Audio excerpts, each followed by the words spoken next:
Api di Bukit Menoreh. Cerita, Esa Mintarja. Audiobook, novel silat. Bab 176. Tiba-tiba angan-angan Agung Sedayu pun pecah, ketika ia mendengar beberapa orang anak-anak muda berteriak. Ki Demang sudah datang. Agung Sedayu mengangkat wajahnya. Dilihatnya beberapa orang anak muda berdiri di sudut desa. Mereka berlari-larian menyongsong Demangnya yang datang dari bepergian jauh, dan untuk waktu yang cukup lama. Namun ternyata, ketika iring-iringan Ki Demang menjadi semakin dekat, yang menjadi pusat perhatian mereka adalah Suandaru. Seorang anak muda dengan melambaikan tangannya berkata, "Kami sudah membuat tandu untuk pengantinmu, Suandaru." Anak-anak muda itu tertawa. Suandaru pun tertawa pula. Katanya, "Terima kasih. Tetapi kau harus membuat bambu usungannya rangkap. Aku menjadi semakin gemuk sekarang. Karena itu, kalian harus hati-hati menyediakan tandu buatku." "Tidak untukmu," sahut yang lain. "Tetapi untuk pengantinmu." Seperti seorang kesatria di dalam dongeng, istrinya naik tandu dan suaminya naik kuda, diiring dengan sebuah pengawal pasukan berkuda. Suandaru tertawa. Tetapi ia masih mendengar seorang kawannya berkata, "Kuda lumping." Tepat sekali bagi Suandaru. Pengantinnya pun harus naik kuda lumping pula. Anak-anak muda itu tertawa. Suandaru pun tertawa pula. Bahkan Ki Demang pun tertawa seperti anak-anak muda itu juga. Kiwas kita yang baru pertama kalinya datang ke Sangkal Putung, melihat betapa akrabnya hubungan anak-anak muda di Sangkal Putung. Agaknya hal itu terbentuk sejak saat mereka bersama-sama menghadapi bahaya yang mengancam Kademangan mereka, ketika Tohpati ada di depan hidung Kademangan Sangkal Putung, dengan tongkat berkepala tengkorak kuningnya. Tetapi Suandaru tidak berhenti dan iring-iringan itu pun tidak berhenti pula. Anak-anak muda itu menyambut dengan caranya sendiri di pojok desa. Sejenak kemudian, maka iring-iringan itu pun telah memasuki induk Kademangan. Mereka menyusuri jalan yang langsung menuju ke rumah Ki Demang Sangkal Putung. Kabar tentang kedatangan Ki Demang itu pun segera tersebar ke seluruh Kademangan. Dan mereka pun segera mencari arti dari senyum dan gurau Suandaru. Agaknya lamaran mereka tidak menjumpai kesulitan apapun, berkata orang-orang Sangkal Putung. Dan mereka pun ikut bergembira, karena dengan demikian, maka sebentar lagi Sangkal Putung akan segera merayakan hari perkawinan Suandaru. Suandaru Geni, anak laki-laki satu-satunya dari Ki Demang, dan yang kelak, pada suatu saat akan menggantikan kedudukan ayahnya, apabila ayahnya sudah tidak dapat menjalankan tugasnya lagi. Demikianlah, ketika iring-iringan itu mendekati Regol Kademangan, beberapa orang yang kebetulan berada di depan Regol segera memberitahukan kehadiran Ki Demang itu kepada seisi rumah. Nyai Demang dan Sekar Mirah memang sudah lama sekali menanti Ki Demang. Karena itu, mereka pun segera berlari-larian turun ke halaman, menyongsong kedatangan iring-iringan itu. Kedatangan Ki Demang dan Suandaru bersama segenap orang dalam iring-iringan itu, telah membuat halaman Kademangan menjadi riuh. Suandaru pun dengan serta-merta mendapatkan ibunya. Dan seperti terhadap Suandaru di saat masih kanak-kanak, ibunya pun memeluknya sambil berkata, "Kau selamat, anakku. Bukankah perjalananmu tidak menjumpai kesulitan? Kalian pergi terlampau lama sehingga hatiku menjadi sangat cemas." "Tidak apa-apa, Ibu. Aku selamat seperti yang Ibu lihat sekarang." Dalam pada itu, Sekar Mirah pun mulai memuntahkan pertanyaan-pertanyaannya kepada ayahnya. Kenapa mereka terlalu lama pergi? Kenapa tidak segera kembali? Apakah ada sesuatu di perjalanan, atau hambatan apapun yang dijumpainya? "Nantilah, Sekar Mirah," berkata ibunya. Marilah. Silahkan naik ke pendapa." Ki Demang dan kawan-kawannya seperjalanan itu pun segera mencuci kakinya dengan air di jembangan, di bawah sebatang pohon kemuning di halaman.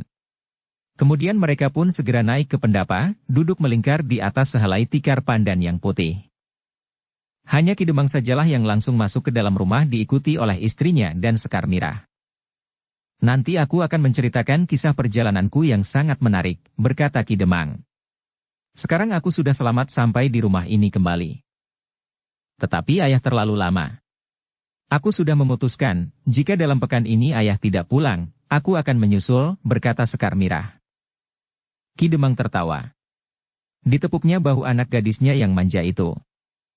Tetapi Sekar Mirah berkata, "Ayah dapat tertawa. Tetapi kami di sini tidak.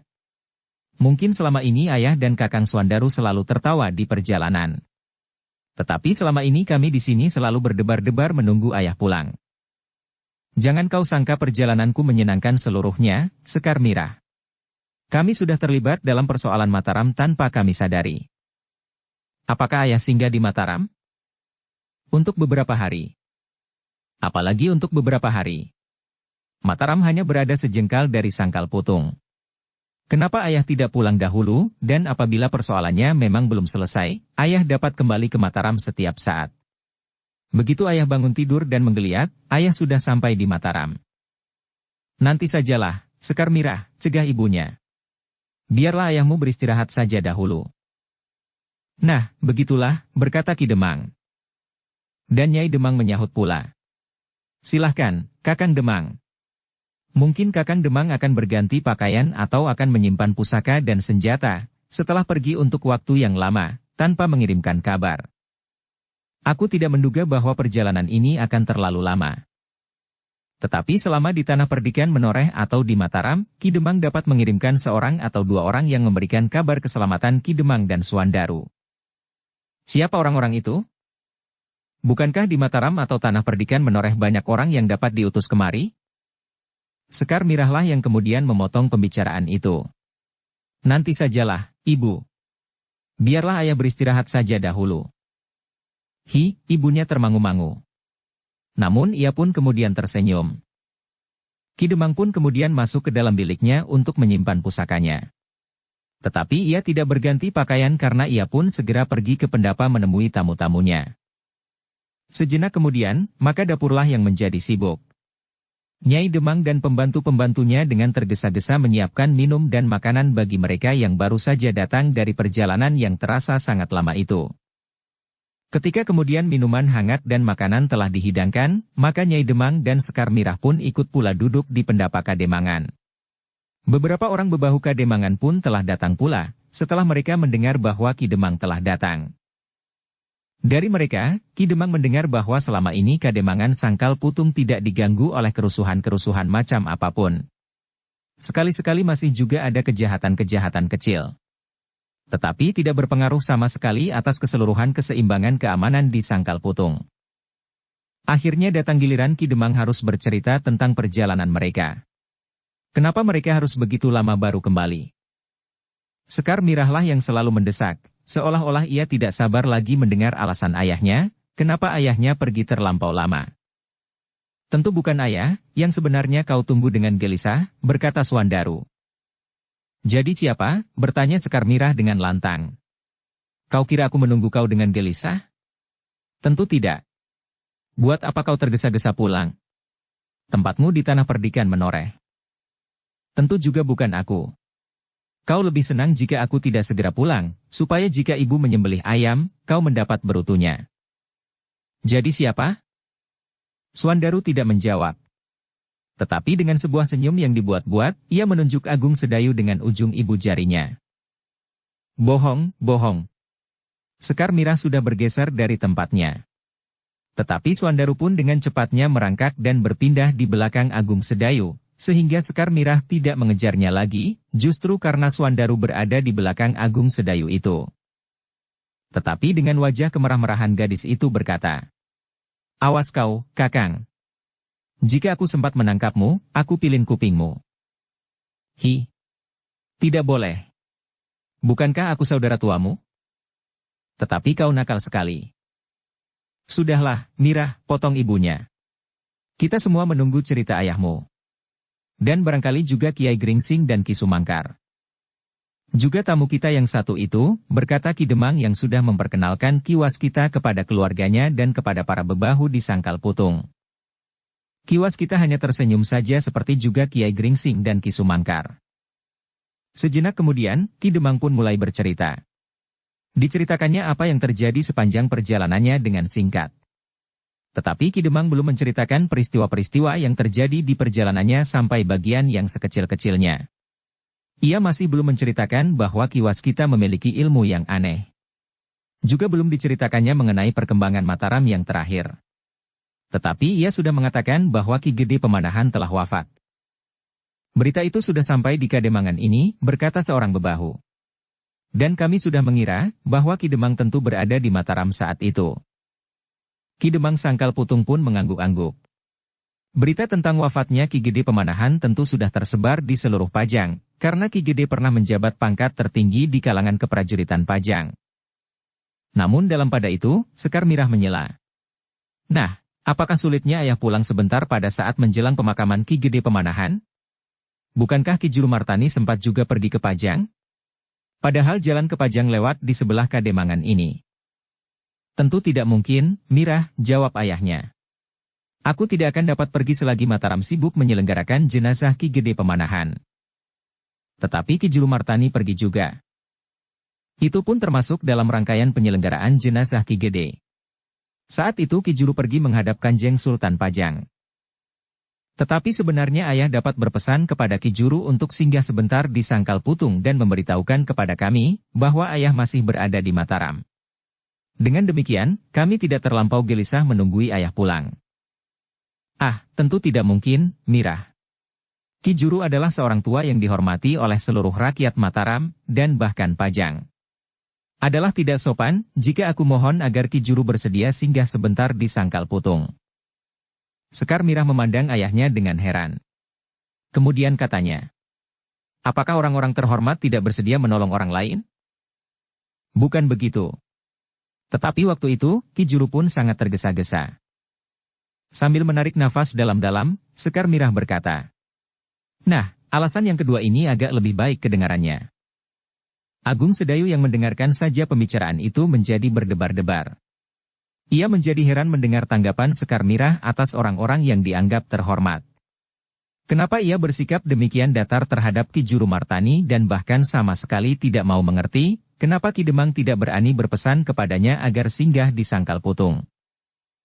Mungkin Sekar Mirah yang sepanjang hidupnya berada di Kademangan yang cukup jauh dari kota tidak mengerti, bagaimana ia harus bersikap terhadap orang-orang yang dianggap penting di Pajang, atau barangkali sikap tinggi hatinya lah yang justru mendorongnya dengan sengaja menunjukkan sikap yang demikian, seolah-olah derajatnya tidak harus lebih rendah dari orang yang bernama Ki Juru Martani itu, berkata Agung Sedayu di dalam hatinya.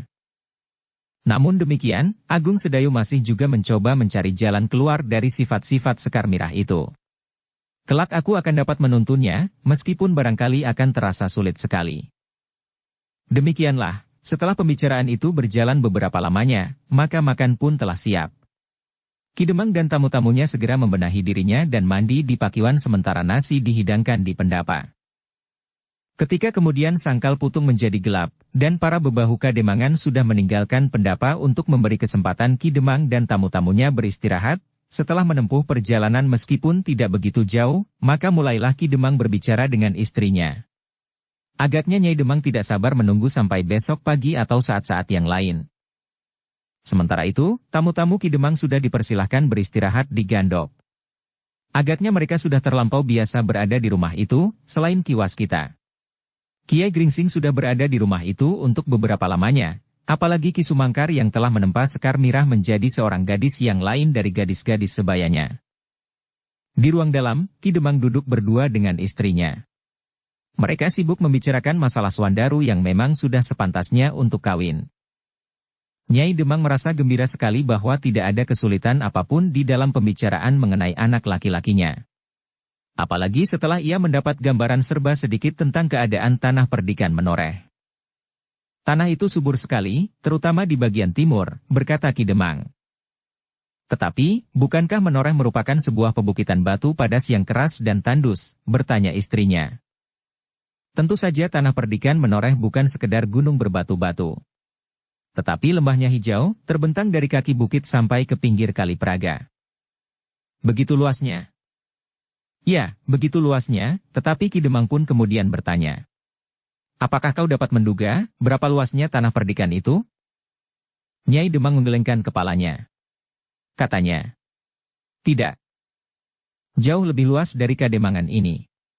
Tetapi ada sesuatu yang membuat aku lebih berbangga terhadap Kademangan ini daripada tanah perdikan Menoreh. Apa? Sela-sela bukit batu itu merupakan tempat persembunyian beberapa orang penjahat. Memang tempatnya memungkinkan sekali. Dan seperti yang kau duga, sebagian dari tanah yang luas itu adalah bukit-bukit tandus.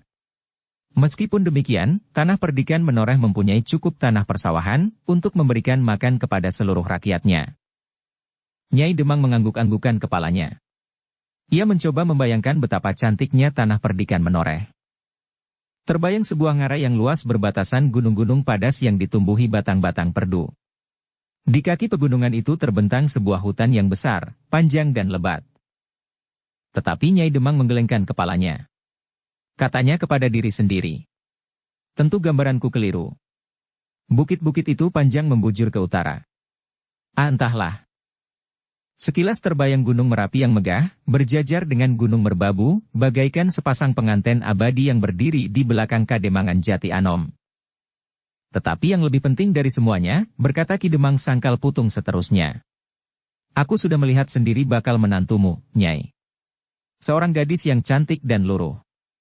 Jika kita melihat sepintas, kita tidak akan menduga bahwa gadis itu pantas menyandang sepasang pedang di lambungnya. Ki Demang berhenti sejenak, lalu. Tetapi sebenarnya lah ia gadis yang mengagumkan. Di rumah ia bagaikan seorang ibu yang memelihara dengan lembut seluruh isi rumahnya. Perabot-perabot rumahnya dibersihkannya setiap hari dengan tangannya. Ia memasak sendiri di dapur, sementara pelayan-pelayannya hanya membantunya saja. Sekali lagi Ki Demang berhenti, lalu. Tetapi jika keadaan memaksa, ia tampil di peperangan dengan sepasang pedang di lambung, ia bertempur melawan penjahat-penjahat yang menakutkan tanpa gentar. Nyai Demang tiba-tiba berdesah. Kenapa? Aku justru menjadi ngeri. Kenapa ngeri? Jika suatu kali, seperti lazimnya suami istri mengalami pertengkaran, apa jadinya nanti? Suandaru adalah seorang anak laki-laki yang manja, agak kasar, dan kurang berhati-hati menyatakan pendapatnya kepada orang lain, apalagi kepada istrinya. Sedang istrinya adalah seorang yang memiliki ilmu kanuragan seperti suaminya. Tetapi mereka tentu saja selalu mengekang diri masing-masing, Nyai. Seperti yang juga kita harapkan atas Sekar Mirah dan Angger Agung Sedayu. Kenapa Sekar Mirah dan Angger Agung Sedayu? Ki Demang termangu-mangu sebentar. Namun kemudian ia menggeleng. Tidak apa-apa. Iya, tidak apa-apa. Sampai sekarang, tidak ada persoalan apa-apa yang pernah kita terima, baik dari Angger Agung Sedayu sendiri, maupun dari keluarganya. Tetapi Kiai Gringsing secara tidak langsung pernah mengatakan serba sedikit tentang hubungan antara Agung Sedayu dan Sekar Mirah. Tetapi kita tidak dapat berpegangan kata-katanya. Ia orang lain, baik bagi Agung Sedayu maupun bagi kita. Tidak. Ia bukan orang lain. Ia adalah Guru Agung Sedayu. Seorang guru tidak ubahnya dengan orang tua sendiri. Dalam olah kanuragan. Tetapi di dalam hubungan seperti Suandaru dan putra kepala tanah perdikan menoreh, bukankah Ki Demang sendiri yang harus datang melamarnya? Bukan sekedar Kiai Gringsing yang juga guru Suandaru itu. Ki Demang menarik nafas dalam-dalam. Perlahan-lahan kepalanya terangguk-angguk. Dan ia pun berkata, "Kau benar, Nyai. Harus ada pernyataan yang mapan dari keluarganya. Karena Angger Agung Sedayu sudah tidak berkeluarga, maka Angger Untaralah yang pantas mewakilinya dengan resmi." Nah, begitulah. Dalam persoalan Sekar Mirah, kita adalah orang tua dari seorang gadis. Kita harus lebih berhati-hati. Sudah barang tentu persoalannya berbeda dengan Suandaru.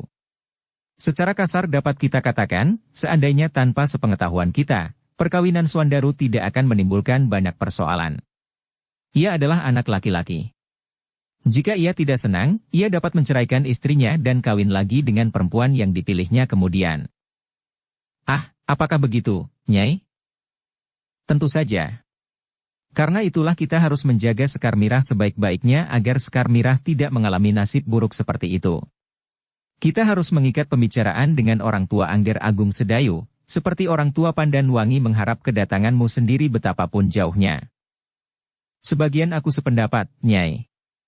Tetapi sebaiknya kau tidak terlampau mencemaskan nasib anak gadismu seperti yang kau katakan. Sudah tentu persoalan kawin dan cerai bukannya persoalan pinjam pakai atau katakanlah seperti memilih pakaian saja. Suandaru tentu tidak boleh bersikap demikian terhadap istrinya, meskipun seandainya istrinya itu bukan anak gadis kepala tanah perdikan menoreh. Demikian juga anak gadis kita tidak boleh diperlakukan seperti itu. Laki-laki yang demikian adalah laki-laki yang buruk. Tetapi itu sudah sifat laki-laki. Ia ingin memperistri setiap perempuan yang manapun juga. Dan itu adalah haknya. Sedang perempuan harus menyerahkan diri sebulatnya kepada hubungan perkawinan yang telah diterimanya. Ki Demang tertawa. Katanya, "Aku mengerti. Nampaknya kau mengatakan hubungan yang sering kita temui di dalam tata kehidupan masyarakat kita. Tetapi sebenarnya hatimu menjerit menolak kepincangan itu. Bukankah begitu? Justru karena kita mempunyai seorang anak gadis?" Nyai Demang tidak menjawab. "Percayalah, bahwa dugaanmu keliru. Tidak setiap laki-laki berbuat demikian. Gambaran yang salah itu dapat menimbulkan persoalan di hati gadis-gadis sebelum persoalan yang sebenarnya dihadapinya. Dan gambaran-gambaran yang salah itu akan menyuramkan rumah tangganya tanpa sebab, selain ketakutan yang tumbuh di dalam dirinya sendiri. Selebihnya, perasaan cemburu." Nyai Demang tidak segera menjawab. Tetapi nampak bahwa ada sesuatu yang belum terpecahkan di dalam hatinya. "Tentu kau tidak akan segera dapat meyakini," berkata Ki Demang. "Tetapi lambat laun kau akan mengerti. Atau barangkali kau mempunyai pendapat bahwa Agung Sedayu mempunyai ciri-ciri seperti yang kau cemaskan itu?" Nyai Demang menggeleng. Katanya, "Sampai sekarang tidak. Tetapi siapa tahu. Mungkin memang ada laki-laki yang baik seperti yang kau katakan, tetapi perbandingannya terlampau kecil dengan sifat-sifat umum yang kita lihat. Tetapi menurut penglihatanku, Angger Agung Sedayu termasuk yang sedikit itu." Nyai Demang menarik nafas dalam-dalam. Katanya, "Sebenarnya aku juga tidak berkeberatan. Tetapi orang tuanya atau yang mewakilinya, mungkin Angger Untara atau mungkin Adi Widura atau siapapun, dengan adat yang lazim datang kepada kita. Tentu, pada suatu saat mereka akan datang." "Ki Demang," suara Nyai Demang merendah. "Sebenarnya bukan saja aku khawatir terhadap Angger Agung Sedayu tetapi juga kepada Sekar Mirah. Jika pada suatu saat terjadi keretakan, maka Sekar Mirah yang sifatnya menjadi semakin keras karena ilmu kanuragan yang dimilikinya itu akan berbuat terlampau jauh. Jika pada suatu saat, sifat laki-laki pada umumnya itu hinggap pada Agung Sedayu, tanpa ada pertanggungan jawab dari keluarga dan orang tuanya sama sekali, maka Sekar Mirah akan melepaskan sakit hatinya dengan tindakan serupa." "Ah, kau dibayangi oleh ketakutanmu sendiri. Jangan kau katakan hal yang serupa ini kepada anak-anakmu," potong Ki Demang. "Kau boleh berprasangka terhadap Angger Agung Sedayu, dan kau dapat menuntut agar orang tuanya atau yang mewakilinya ikut bertanggung jawab, tetapi kau jangan berprasangka demikian terhadap Sekar Mirah. Sejauh tuntutan keadilan di hatinya ia tidak akan membalas dengan tindakan serupa itu. Ataukah tindakan serupa itu yang disebut berbuat adil atas laki-laki dan perempuan? Aku tidak mengatakan demikian Ki Demang." Ki Demang menarik nafas dalam-dalam. Bahkan ia menjadi curiga, apakah Sekar Mirah sendiri pernah mengatakan dalam suatu pembicaraan dengan ibunya, bahwa apabila seorang laki-laki yang menjadi suaminya kelak berbuat sisip, ia akan mengimbanginya dengan tindakan yang sama. Dan apakah tindakan serupa itu yang dituntutnya sebagai tindakan yang adil? Ki Demang justru menjadi cemas. Jika benar demikian, maka Sekar Mirah memerlukan penjelasan yang dapat menjernihkan tanggapan batinnya terhadap hidup kekeluargaan. Namun Ki Demang itu pun tiba-tiba menyadari bahwa pembicaraan mereka telah bergeser. Karena itu, maka katanya sambil tertawa, "Nyai, bukankah yang kita bicarakan sekarang adalah Suandaru, bukan Sekar Mirah?" "Iya, Ki Demang. Meskipun masing-masing tidak akan dapat dibicarakan tersendiri, namun barangkali memang ada baiknya kita berbicara sekarang tentang Suandaru. Namun demikian, aku masih akan bertanya serba sedikit, apakah sebenarnya Ki Demang mengetahui gambaran masa depan bagi Angger Agung Sedayu? Kakaknya, Angger Untara sudah jelas bagi kita. Ia adalah seorang prajurit. Bahkan seorang senapati. Tetapi apakah Angger Agung Sedayu sudah menentukan sikap menghadapi masa depannya? Sepengetahuanku, sampai saat ini ia tidak lebih adalah seorang petualang seperti Suandaru. Tetapi Suandaru mempunyai kedudukan yang jelas." "Sudahlah, Nyai. Marilah kita berbicara tentang Suandaru. Pada saatnya kita memang akan berbicara tentang Angger Agung Sedayu." "Baiklah, Kakang. Barangkali Ki Demang dapat memberikan banyak keterangan tentang perjalanan Kakang. Ki Demang menarik nafas. Katanya. Nah, barangkali akan lebih baik demikian. Nyai Demang pun mengangguk-angguk. Sementara itu Ki Demang melanjutkan ceritanya tentang perjalanannya. Terutama semua pembicaraan yang sudah dilakukan dengan Ki Gede Menoreh. Dan agaknya semuanya sudah mapan. Kita tinggal menentukan hari.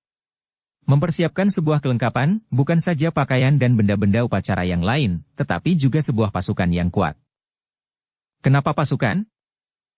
Perjalanan ke Tanah Perdikan Menoreh adalah perjalanan yang jauh, sedang di sekitar Tanah Perdikan itu, agaknya masih tersembunyi kelompok-kelompok yang setiap saat dapat mengganggu perjalanan. Tetapi jangan kau pikirkan. Yang penting persoalan Suandaru sudah sebagian besar rampung. Nyai Demang mendengarkan semua cerita dan penjelasan yang diberikan oleh Ki Demang dengan penuh harapan. Namun sejalan dengan itu, kegelisahannya mengenai Sekar Mirah dan Agung Sedayu pun semakin berkembang di dalam hatinya. Tetapi seperti kata-kata Ki Demang, ia lebih senang membicarakan persoalan Suandaru daripada persoalan Sekar Mirah.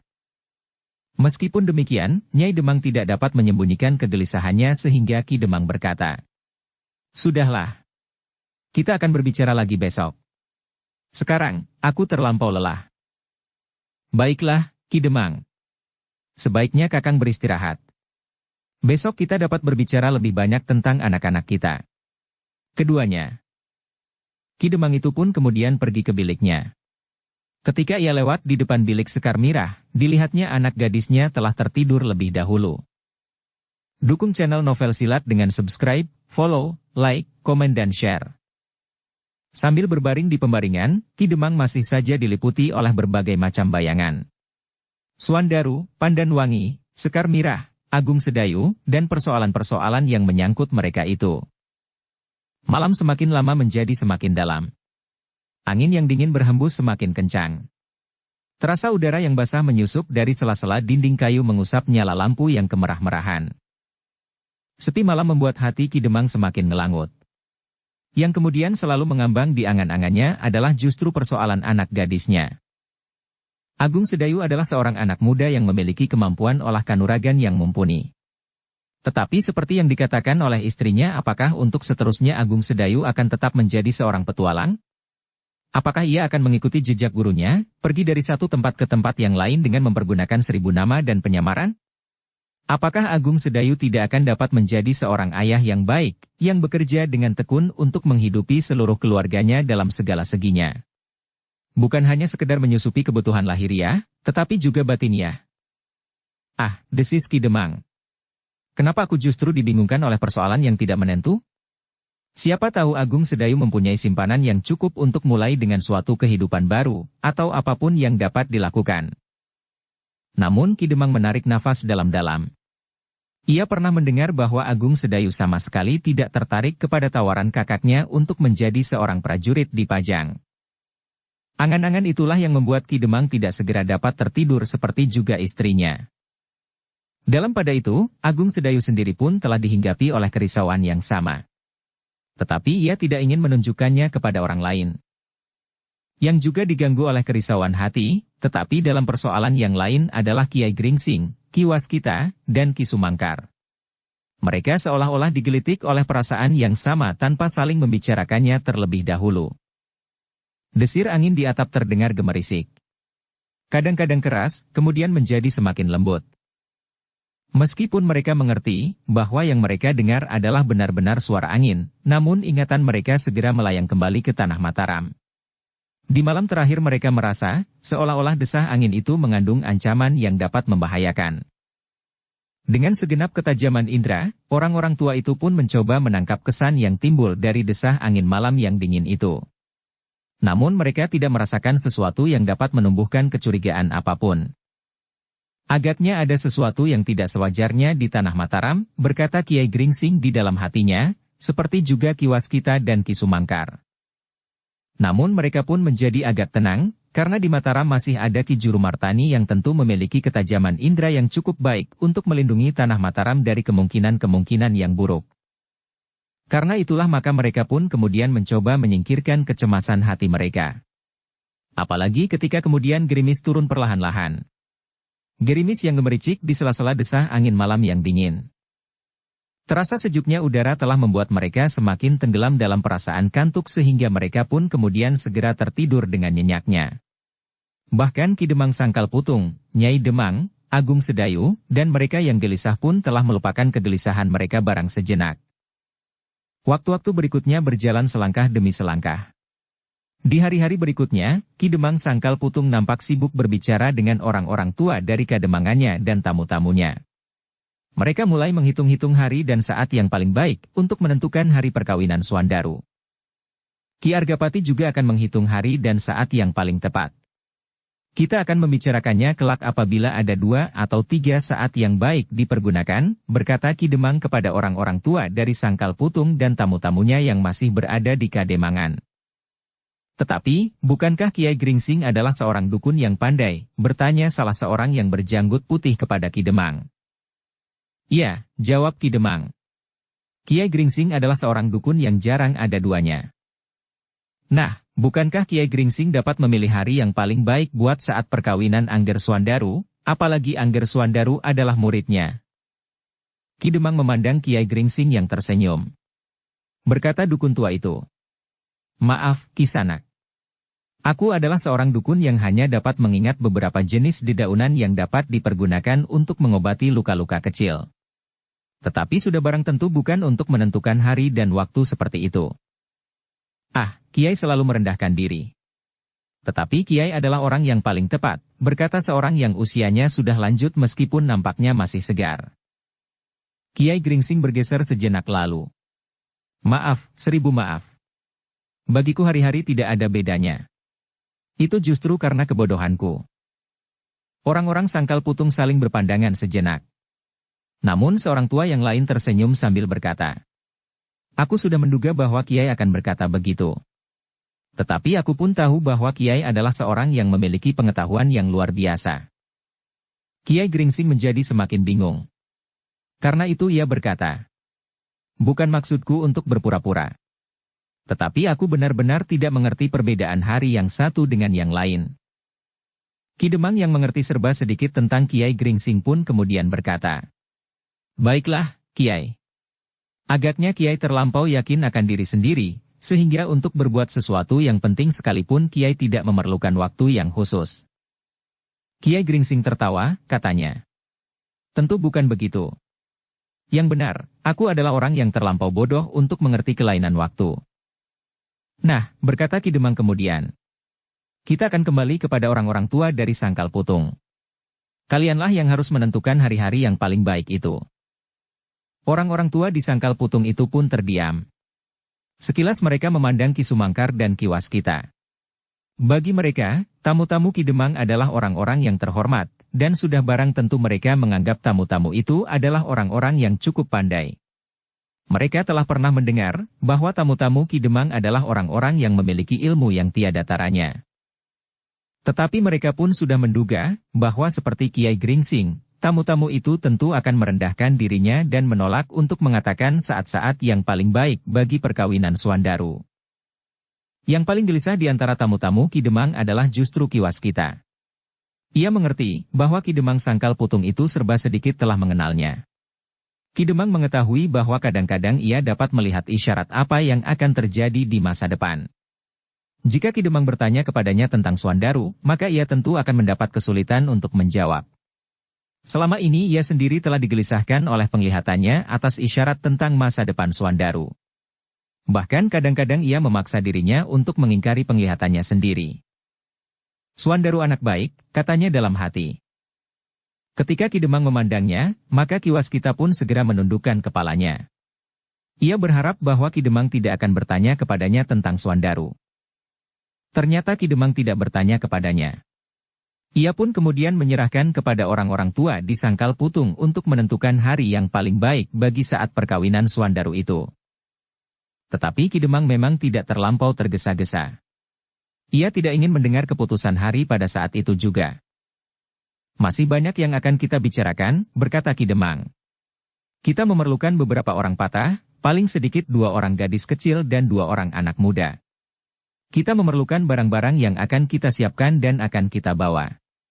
Kita akan memerlukan orang-orang yang mengerti tentang jenis dan jumlah sesaji bukan saja di sekitar rumah, halaman dan kademangan ini, tetapi juga di sepanjang jalan yang akan dilalui oleh Swandaru. Kita harus tahu pasti, upacara apa yang harus dilakukan di sepanjang jalan. Misalnya, melemparkan telur ke sungai yang akan kita lalui, mengelilingi istana Kiai Sampok, sebatang randu alas di ujung bulak Kali Asai. Dan yang lain lagi, yang masih banyak harus kita pelajari. Karena itu, juga tentang hari akan kita tentukan di saat lain. Kalian masih mempunyai waktu untuk menghitungnya. Orang-orang tua dari sangkal patung itu mengangguk-angguk. Salah seorang dari mereka berkata, melempar telur, mengelilingi istana randu aras Kiai Sampok dan yang lain hanya harus dilakukan jika kelak kita akan ngunduh pengantin. Jelasnya apabila dalam iring-iringan pengantin terdapat pengantin laki-laki dan perempuan. Ki Demang mengangguk-angguk. Katanya, ya, kelak jika Swandaru membawa istrinya pulang ke sangkal putung. Ya. Ki Demang mengangguk-angguk. Tetapi timbul pertanyaan di dalam hatinya. Lalu bagaimana dengan tanah perdikan Menoreh? Ki Argapati hanya mempunyai seorang anak. Anak itu adalah Pandanwangi. Jika Pandanwangi harus meninggalkan tanah perdikan Menoreh, lalu siapakah yang akan memimpin tanah perdikan itu? Sekilas teringat oleh Ki Demang, seorang laki-laki yang pernah ikut membakar tanah perdikan Menoreh. Orang itu adalah orang kedua di tanah perdikan Menoreh. Jika tidak ada Ki Argapati, maka orang yang bernama Ki Argajaya itulah yang berhak atas tanah perdikan Menoreh. Bahkan ia pernah berusaha bersama Sidanti, anak laki-laki Ki Argapati itu sendiri, untuk menyingkirkan kepala tanah perdikan Menoreh yang sebenarnya. Ah, itu persoalan yang dapat dibicarakan nanti, berkata Ki Demang di dalam hatinya. Dengan demikian, maka orang-orang tua itu pun kemudian minta diri. Mereka masih harus datang lagi lain kali dan tidak hanya sekali, tetapi 2 kali, 3 kali dan berulang-ulang kali untuk melanjutkan pembicaraan yang penting bagi keluarga Ki Demang sangkal patung itu, dan sudah barang tentu dengan hidangan yang Embanyu milih. Dengan demikian, maka setiap kali Kiai Gringsing, Ki Waskita dan Ki Sumangkar pun selalu ikut serta mendengarkan setiap pembicaraan yang merambat dengan lamban itu. Namun mereka benar-benar menginginkan saat dan keadaan yang paling baik. Sehingga akhirnya, semua rencana pun telah tersusun. Ki Demang sangkal putung telah menentukan hari yang paling baik yang akan disampaikan kepada Ki Argapati. Dan Ki Demang pun telah mendapatkan 2 orang gadis kecil sebagai patah dan 2 anak muda yang cukup tampan, dan yang kebetulan adalah 2 orang saudara kembar. Kita akan segera mengirimkan utusan ke tanah perdikan Menoreh. Jika semuanya sudah mendapat persetujuan, maka dalam waktu singkat kita akan mempunyai kesibukan, berkata Ki Demang kepada istrinya pada suatu saat. Jadi, kita akan mengantarkan Swandaru lebih dahulu, bertanya istrinya. Kenapa kau bertanya begitu? Bukankah Swandaru memang lebih tua dari Sekar Mirah?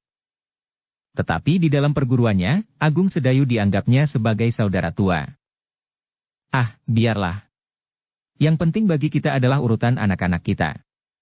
Meskipun tidak ada salahnya seorang gadis mendahului kakaknya, tetapi lebih baik jika kakaknya lebih dahulu baru adiknya, sehingga kita tidak perlu menyediakan kelengkapan untuk melakukan upacara langkahi. Nyai Demang hanya mengangguk-angguk saja. Nah Nyai, kita harus sudah mulai bersiap. Perkawinan ini tentu merupakan perkawinan yang meriah. Pandanwangi adalah satu-satunya anak Ki Gede Menoreh. Dan dalam upacara ngunduh pengantin, kita tidak boleh kalah. Peralatan di sini harus seimbang dengan peralatan yang diselenggarakan di tanah perdikan Menoreh, meskipun barangkali Ki Gede Menoreh lebih berada daripada kita. Maksudnya bukan begitu. Kita tidak perlu saling bersaing di dalam upacara itu. Tetapi setidak-tidaknya kita harus menghormati bakal mertua Swandaru. Sekali lagi Nyai Demang mengangguk-angguk. Tetapi ia tidak menjawab lagi. Demikianlah kademangan sangkal putung mulai bersiap-siap.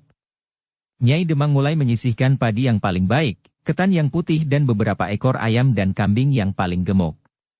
Bahkan Ki Demang kemudian telah memilih seekor lembu muda yang putih mulus. Dalam pada itu, Kiai Gringsing, Ki Sumangkar dan Ki Waskita justru bagaikan terikat untuk tetap tinggal di sangkal putung. Bahkan Ki Demang meskipun belum resmi sudah mulai menyinggung kemungkinan sekelompok utusan yang akan dimintanya pergi untuk membuat keputusan terakhir ke tanah perdikan Menoreh.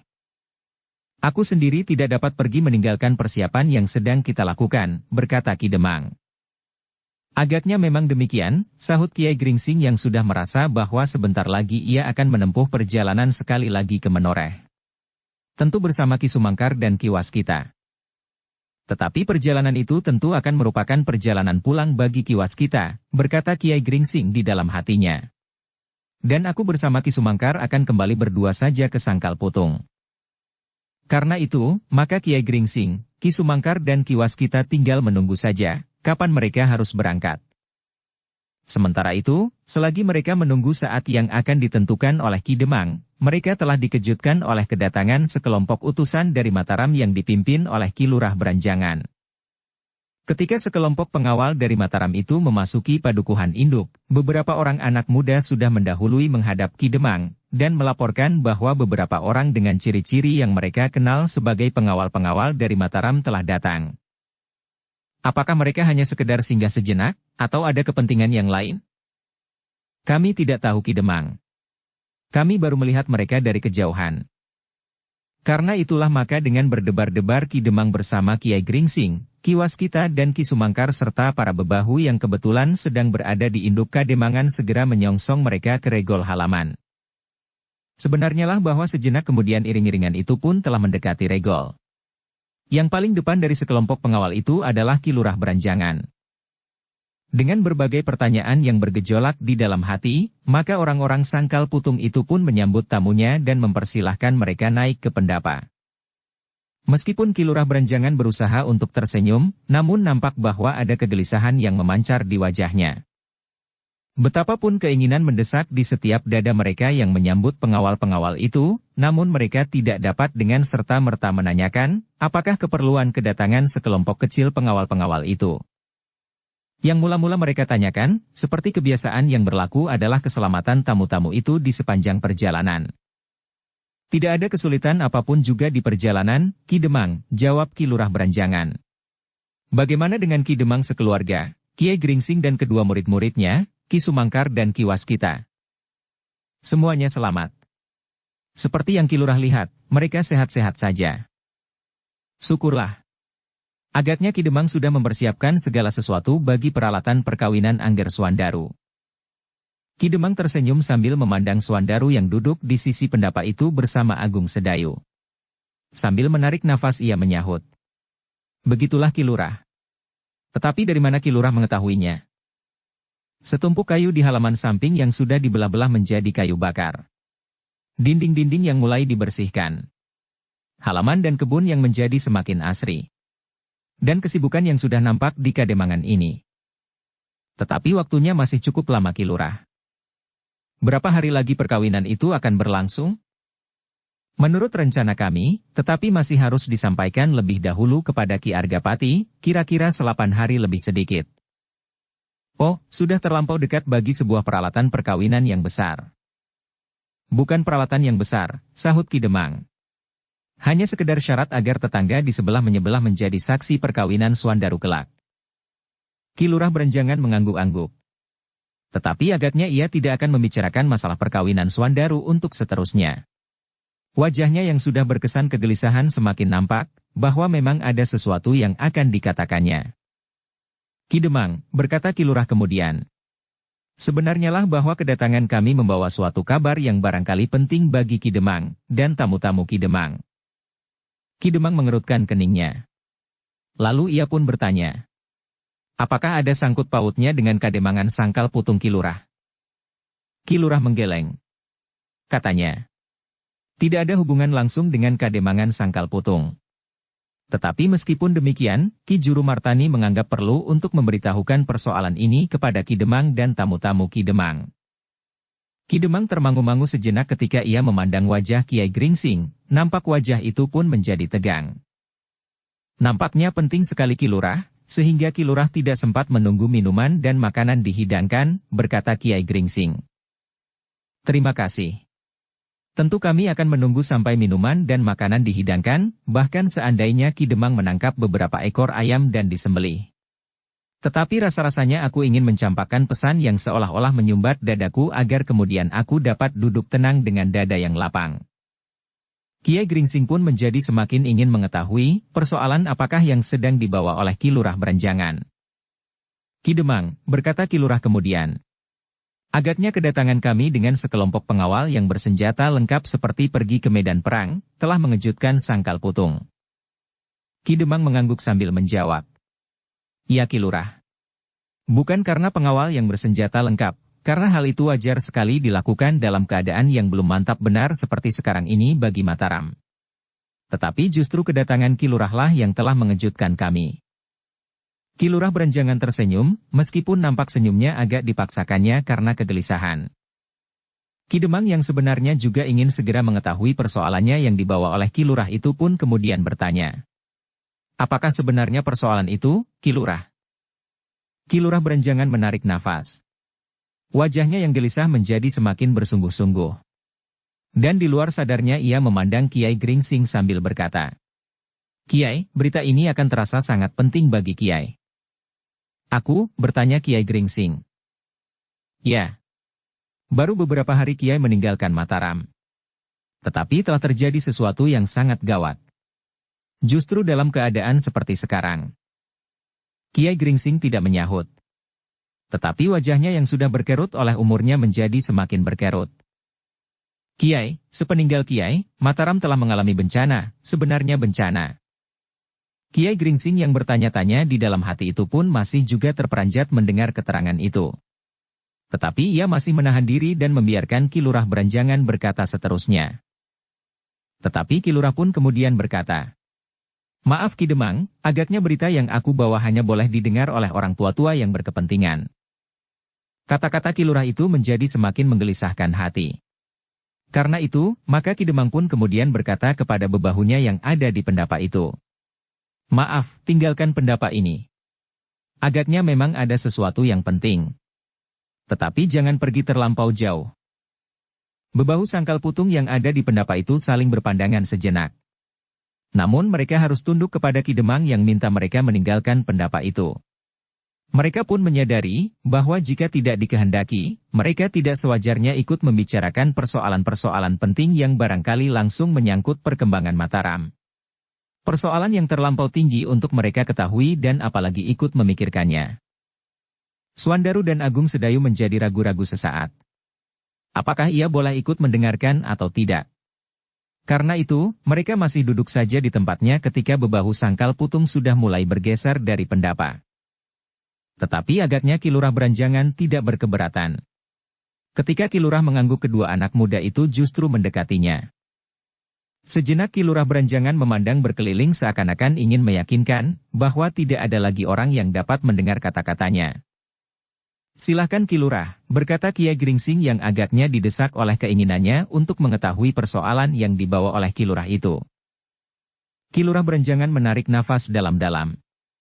Kemudian katanya, Mataram telah kehilangan barang yang paling berharga bagi Raden Sutawijaya. Apakah yang hilang?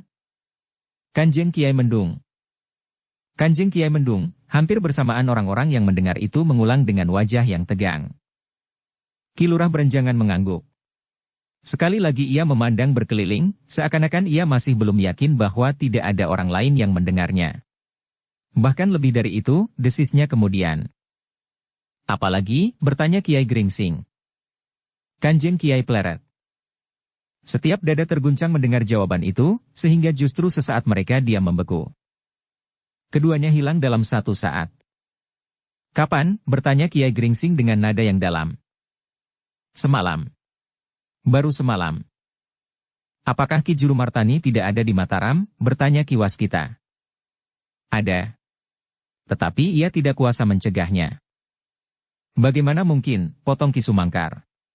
Di Mataram ada Ki Jurumartani, Raden Sutawijaya, Kalurah dan pengawal-pengawal yang sudah memiliki kemampuan dan tata gerak seperti prajurit yang sebenarnya, karena sebagian dari mereka pun pernah menjadi prajurit. Ki Lurah menarik nafas dalam-dalam. Katanya, semua terjadi di luar dugaan kami. Agaknya sekelompok orang-orang jahat telah dengan cermat mengamati keadaan sejak sebelum Ki Gede Pemanahan wafat. Terdengar Kiai Gringsing berdesis. Namun ia tidak berkata apapun juga. Meskipun demikian nampak wajahnya menjadi semakin tegang. Kiai, berkata Ki Lurah selanjutnya. Tetapi dalam hal ini Ki Juru berpesan, agar kehilangan itu dirahasiakan. Mataram akan kehilangan arti perkembangannya tanpa kedua pusaka itu.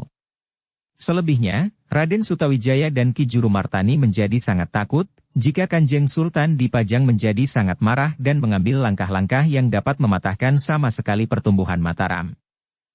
Hampir tidak dapat dimengerti, desis Ki Sumangkar. Memang hampir tidak dapat dimengerti, gumam Ki Waskita. Apakah tidak ada isyarat atau tanda-tanda apapun yang pernah nampak oleh Ki Waskita? Tiba-tiba saja Ki Lurah Beranjangan bertanya. Hilangnya kedua pusaka Mataram adalah suatu peristiwa yang besar. Karena itu, barangkali meskipun hanya seleret pernah nampak isyarat itu. Ki Waskita menggeleng lemah, katanya. Aku tidak pernah menyangka bahwa hal serupa itu dapat terjadi, sehingga karena itu, maka seandainya ada isyarat, namun tentu berada di luar pengamatanku. Meskipun demikian, barangkali tanda-tanda itu ada.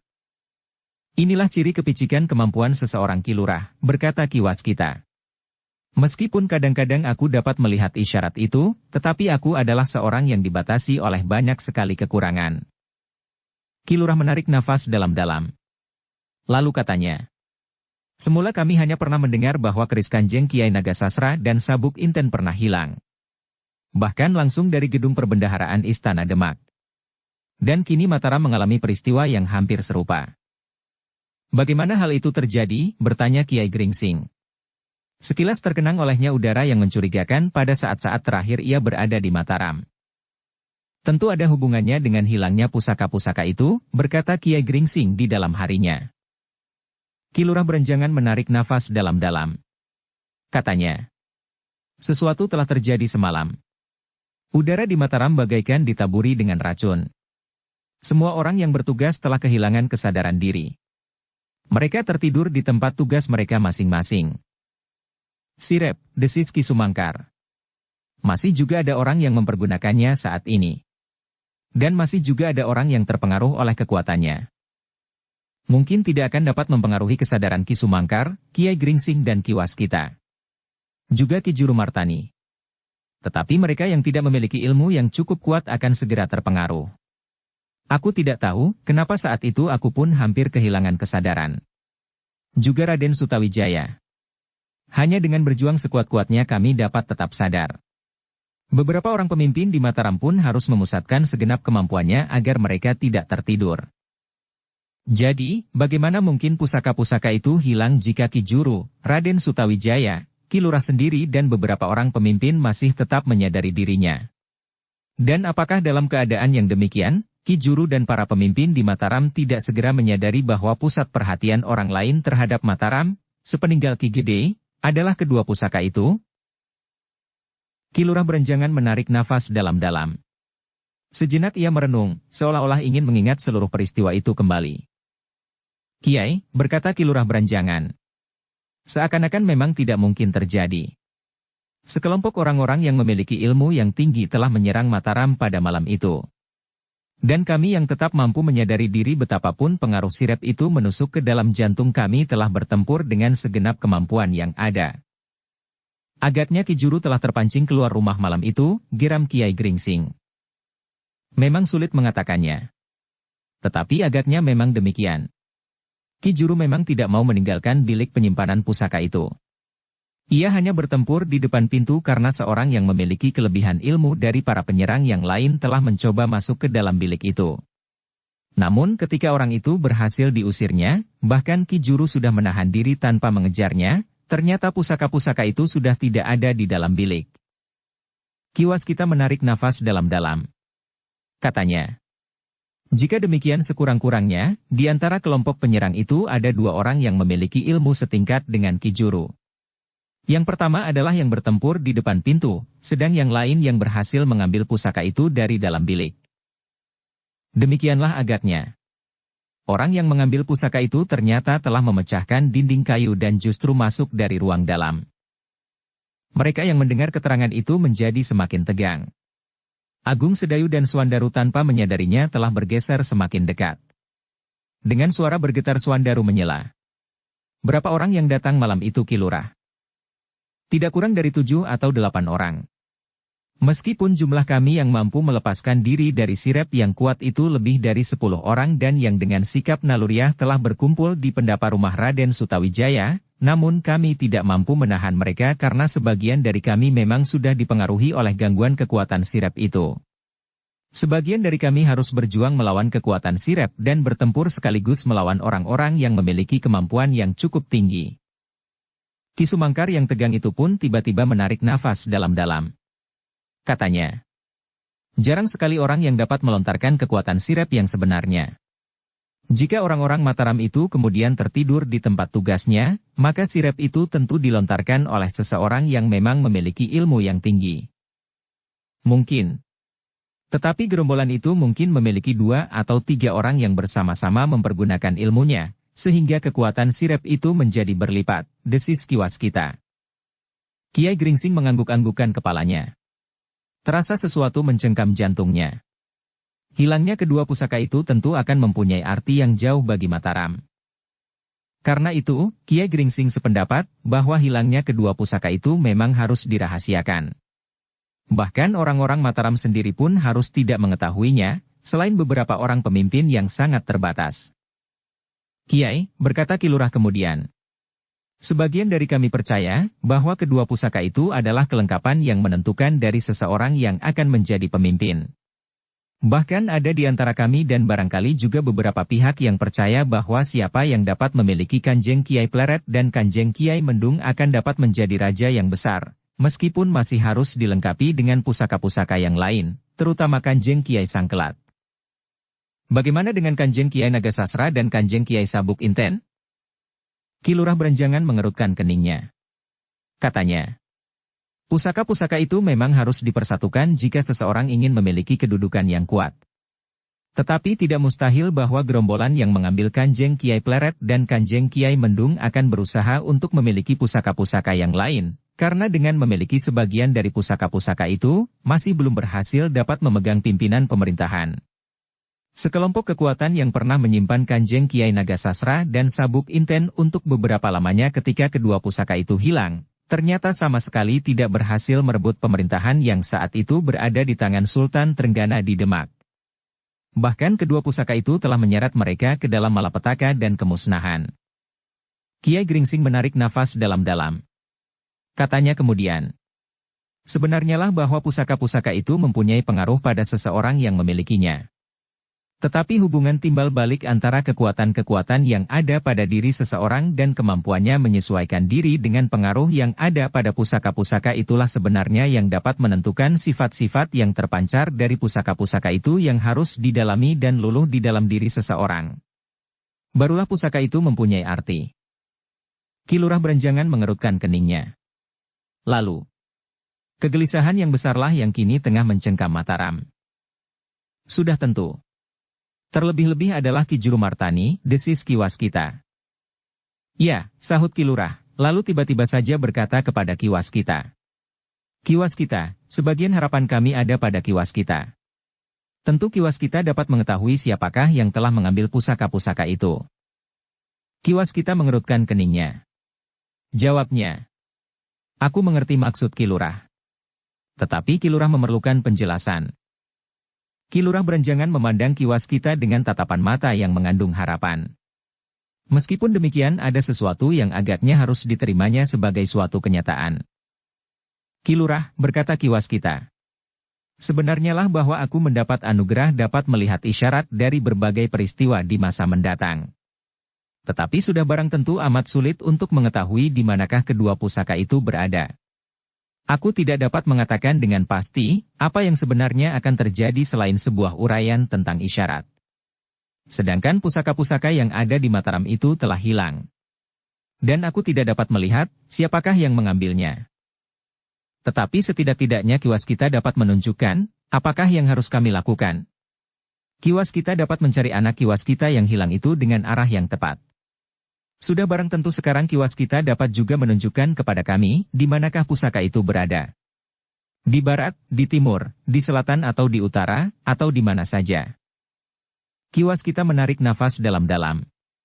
Ia memang belum mencoba untuk menangkap isyarat dari pusaka yang hilang itu. Tetapi seandainya ia berusaha sekalipun, belum tentu ia dapat menangkapnya. Hubungan antara dirinya dan pusaka itu tidak sedekat hubungan antara dirinya dengan anaknya, sehingga getaran yang paling halus pun mampu menyentuh mata hatinya. Apalagi jarak jangkau kemampuannya pun terbatas, sehingga tidak semua masalah dapat dicapainya dengan ketajaman penglihatan batinnya. Jika aku melihat seisi bumi peristiwa yang sudah dan yang akan terjadi, maka aku adalah yang maha melihat. Dan jika aku berani menyangka diriku demikian, maka itu adalah alamat keruntuhanku sendiri, berkata Ki Waskita kepada dirinya sendiri. Ki Lurah, katanya kemudian. Keterbatasan pengetahuan manusia tidak dapat diingkari. Karena itu jangan terlampau banyak mengharap. Barangkali aku dapat berusaha melihat sesuatu yang dapat nampak dalam hubungannya dengan pusaka-pusaka itu. Tetapi itu pun tentu terbatas sekali. Cobalah Ki Waskita, sahut Ki Lurah beranjangan.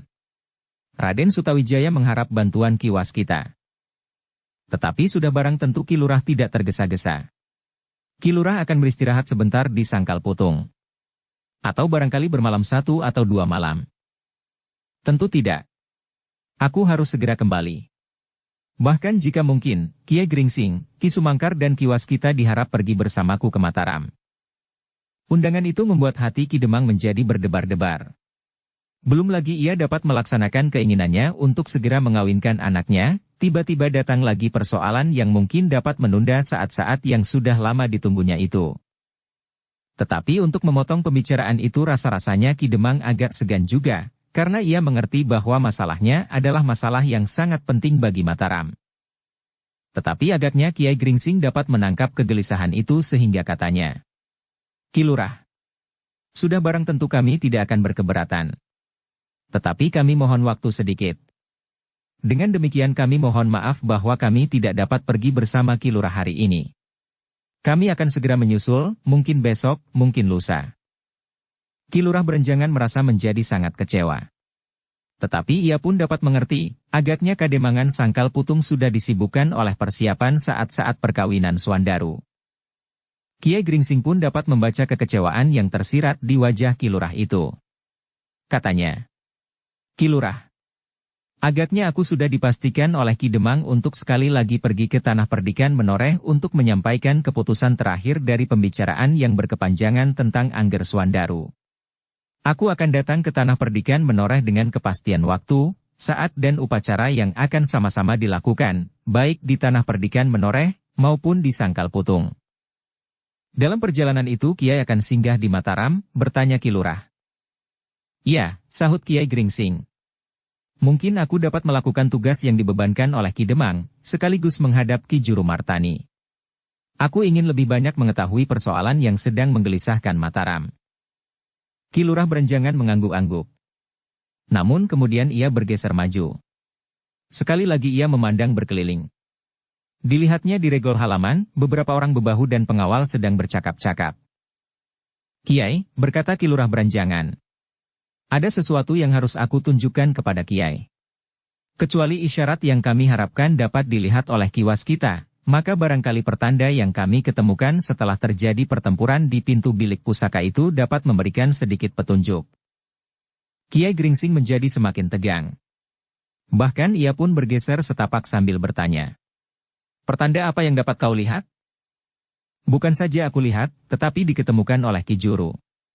Sekarang tanda itu ada padaku dan atas perintah Ki Juru, tanda itu supaya aku tunjukkan kepada Kiai.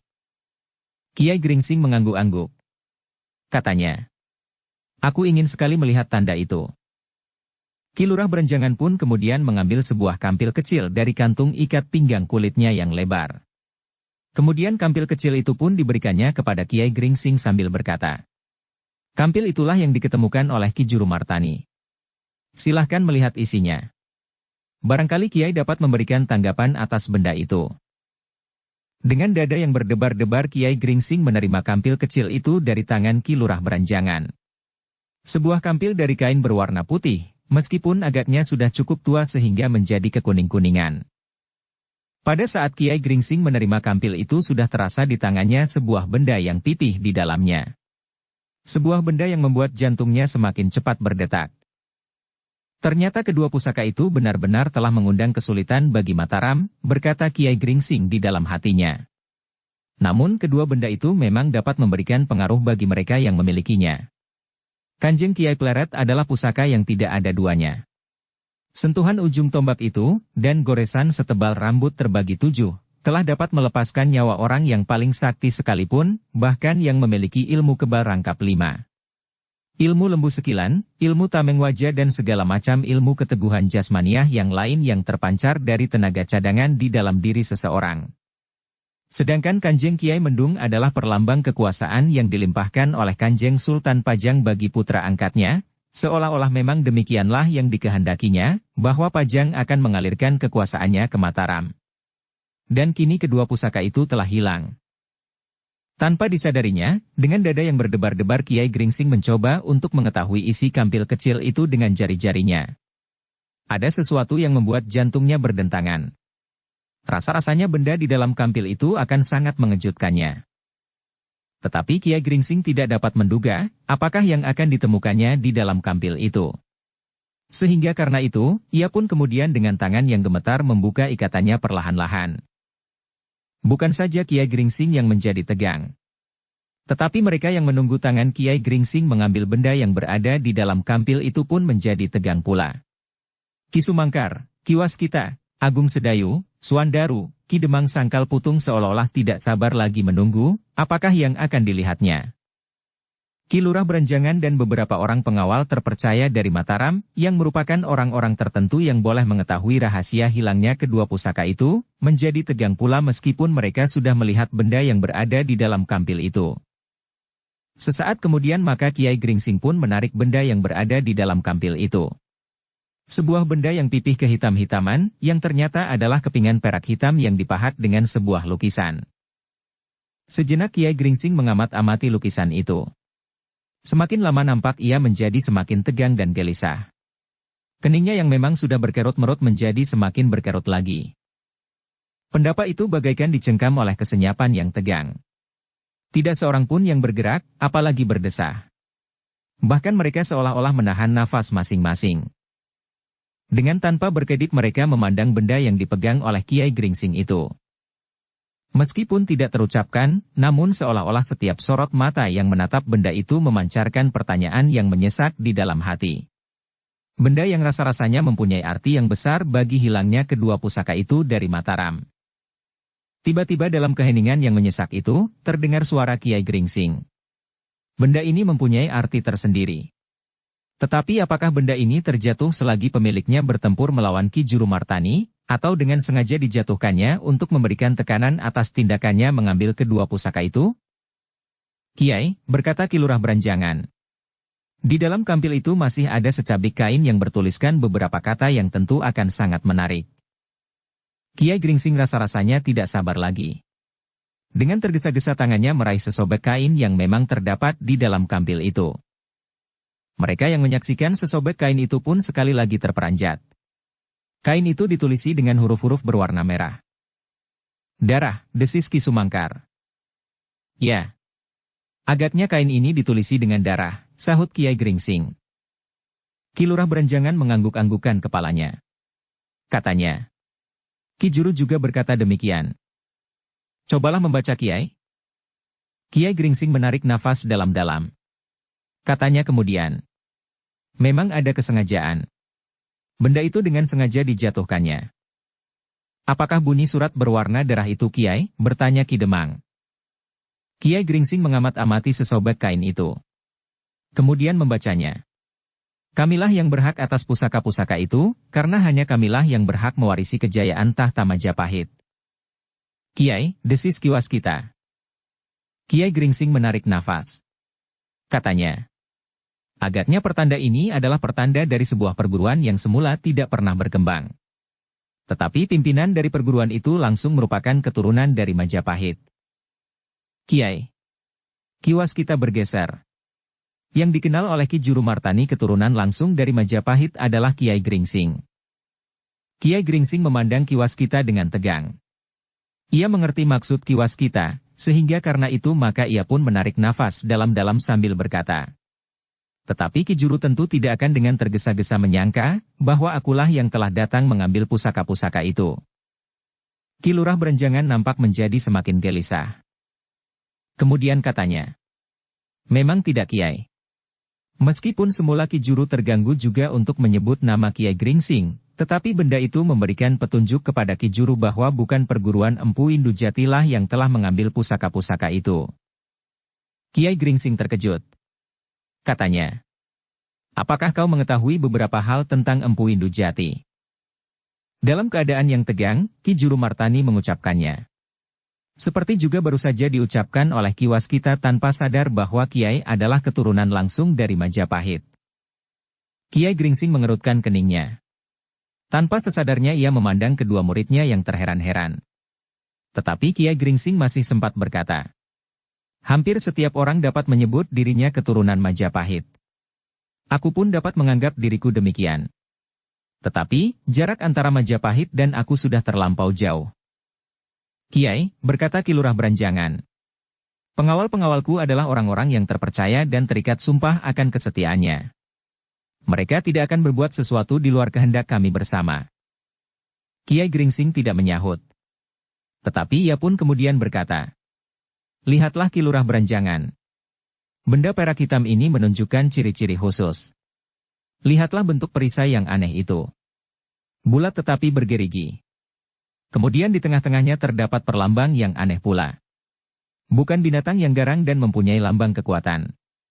Tetapi seekor kelelawar. Perlambang dari salah satu bentuk kehidupan malam yang hitam." Ki Lurah Beranjangan mengangguk-anggukkan kepalanya. Sekali-sekali ia memandang wajah Kiai Gringsing dan kawan-kawannya yang masih saja diliputi oleh ketegangan. Terlebih-lebih Ki Waskita yang bukan saja karena benda dan surat yang masih dipegang oleh Kiai Gringsing, tetapi juga keterlanjurannya menyebut hubungan antara Kiai Gringsing dengan Majapahit. Tetapi pada suatu saat kedua muridnya itu pun harus mengetahuinya pula. Apalagi peristiwa hilangnya kedua pusaka itu akan memaksa Kiai Gringsing berbuat sesuatu atas nama perguruan Empu Indujati meskipun dalam lingkungan yang sangat terbatas. Tetapi karena seseorang telah menyebut dirinya keturunan Majapahit yang merasa berhak atas warisan tahta dan kejayaan Majapahit, maka pada suatu saat tidak ada jalan lain bagi Kiai Gringsing untuk menyebut dirinya keturunan Majapahit pula dalam menghadapi orang yang mempunyai perlambang yang aneh itu. Dalam pada itu, Kiai Gringsing pun kemudian berkata, "Ki Lurah Beranjangan, menurut pengamatanku, bahwa orang-orang yang mempergunakan ciri binatang dalam kehidupan kelam itu memang mungkin keturunan Majapahit. Tetapi aku masih harus mencari hubungan dengan nama-nama yang masih aku kenal. Seperti yang kita ketahui, orang yang menyebut dirinya keturunan Majapahit terlampau banyak. Bahkan siapapun dapat menyebut dirinya keturunan Raja-Raja Majapahit, karena terlampau sulit untuk membuktikannya apakah pengakuannya itu benar atau tidak. Tetapi yang meninggalkan benda ini, bertanya Ki Lurah Beranjangan. Menurut dugaanku, orang yang meninggalkan benda ini benar-benar orang yang merasa dirinya berhak mewarisi kerajaan Majapahit. Apakah ada tanda yang Kiai kenal? Aku masih harus menyelidikinya. Tetapi rasa-rasanya aku mendapat firasat, bahwa masih ada keturunan yang sebenarnya, yang merindukan kejayaan Majapahit. Tetapi bukan kejayaan Majapahit sebagai suatu negeri, namun yang diimpikannya adalah semata-mata kamukten yang akan didapatkannya apabila benar-benar wahyu keraton dapat dimilikinya dengan menyimpan pusaka-pusaka yang memiliki pengaruh yang kuat terhadap tegaknya sebuah kerajaan." Ki Lurah mengangguk-angguk. Lalu, "Kiai, sebaiknya Kiai bertemu dengan Ki Juru Martani. Mungkin Kiai dan Ki Juru akan dapat memecahkan teka-teki yang terdapat pada benda yang aneh dan menyimpan rahasia itu." "Baiklah Ki Lurah. Besok atau lusa aku tentu akan singgah di Mataram." "Jangan terlampau lama Kiai. Pusaka itu tentu sudah menjadi terlampau jauh, sehingga kemungkinan untuk segera diketemukan menjadi semakin kecil." "Tentu, segera," jawab Kiai Gringsing.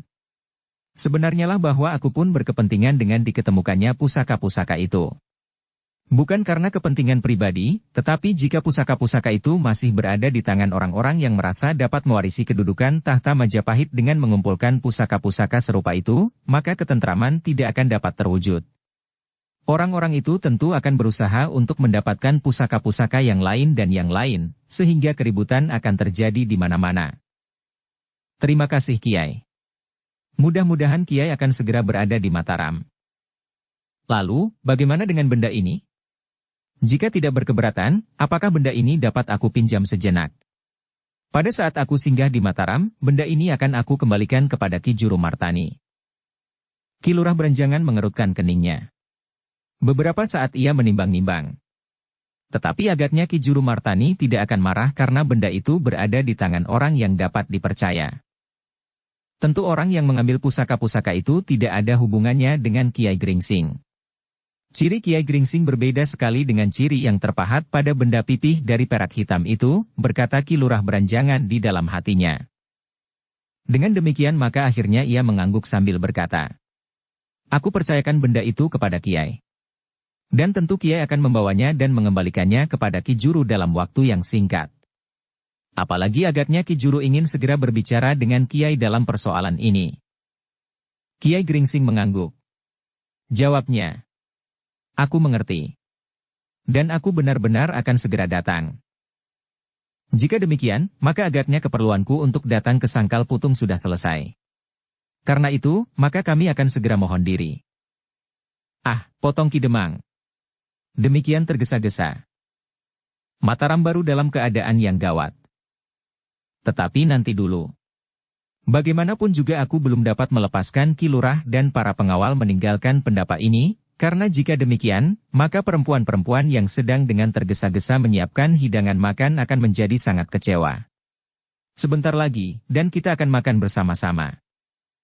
Ki Lurah tidak dapat memaksa, karena dengan demikian Ki Demang akan benar-benar menjadi kecewa. Karena itu maka mereka pun terpaksa menunggu sejenak. Sementara itu Ki Lurah masih sempat berkata, bahwa semuanya yang terjadi, tetap merupakan rahasia bagi rakyat Mataram. Selain orang-orang yang sangat terbatas, tidak ada yang mengetahui bahwa kedua pusaka itu hilang. Rakyat Mataram sama sekali tidak akan pernah membicarakan kedua pusaka itu, karena mereka sama sekali tidak mengetahui bahwa sesuatu telah terjadi. "Baiklah," jawab Kiai Gringsing. "Kami pun akan membatasi diri. Tidak akan ada orang lain yang mengetahui bahwa pusaka-pusaka itu telah hilang, dan tidak ada orang lain yang akan mengatakan bahwa langsung atau tidak langsung Kiai Gringsing mempunyai hubungan dengan darah keturunan Majapahit." Ki Lurah mengerutkan keningnya. Namun kemudian ia pun tersenyum. "Baik Kiai. Kami akan memegang semua rahasia itu sebaik-baiknya. Jika rahasia itu terlontar dari antara kita dan didengar oleh banyak orang, maka kegelisahan akan segera timbul dan mengganggu perkembangan Mataram selanjutnya. Kita akan berbuat sebaik-baiknya. Kami di sini pun akan dapat berbuat dengan sikap dewasa." Ki Lurah Berenjangan mengangguk-angguk. Ia memang percaya sepenuhnya kepada orang-orang yang kini berada di Kademangan Sangkal Putung itu, bahwa mereka adalah orang-orang yang matang di dalam sikap dan perbuatan. Bahkan Ki Demang Sangkal Putung pun tentu akan berbuat serupa pula. Demikianlah maka mereka pun segera mengakhiri pembicaraan yang mereka anggap rahasia itu. Karena itu maka para bebahu dan orang-orang lain yang berada di luar pendapa, segera dipersilahkannya naik lagi ketika kemudian hidangan mulai mengalir dari dapur. Sejenak kemudian maka mulailah Ki Demang menjamu tamu-tamunya. Beberapa orang bebahu tidak ikut makan bersama karena mereka baru saja makan di rumah masing-masing. Meskipun demikian mereka ikut pula di pendapa melingkari hidangan yang masih panas. Sambil menyuapi mulut masing-masing, mereka yang berada di pendapa Kademangan Sangkal Putung itu pun berbicara tentang berbagai macam persoalan. Tetapi sebagian besar pembicaraan mereka berkisar kepada saat-saat mendekati perkawinan Swandaru. Namun Swandaru sendiri tidak terlampau banyak ikut campur dalam pembicaraan itu. Hanya sekali-sekali saja ia tertawa dan menyahut menurut tanggapannya yang kadang-kadang memang dapat menumbuhkan gelak tertawa. Tetapi sebenarnya Swandaru sendiri sedang diganggu oleh persoalan yang dihadapi oleh Mataram, ditambah lagi persoalan yang samar-samar tentang gurunya. Apakah hubungannya pusaka-pusaka yang hilang itu dengan keturunan darah Majapahit? Dan apakah hubungannya guru dengan darah Majapahit itu pula, bertanya Swandaru di dalam hatinya. Namun demikian ia harus menyimpan pertanyaan itu dalam hati karena yang selalu terdengar di antara mereka justru persoalan Swandaru itu sendiri.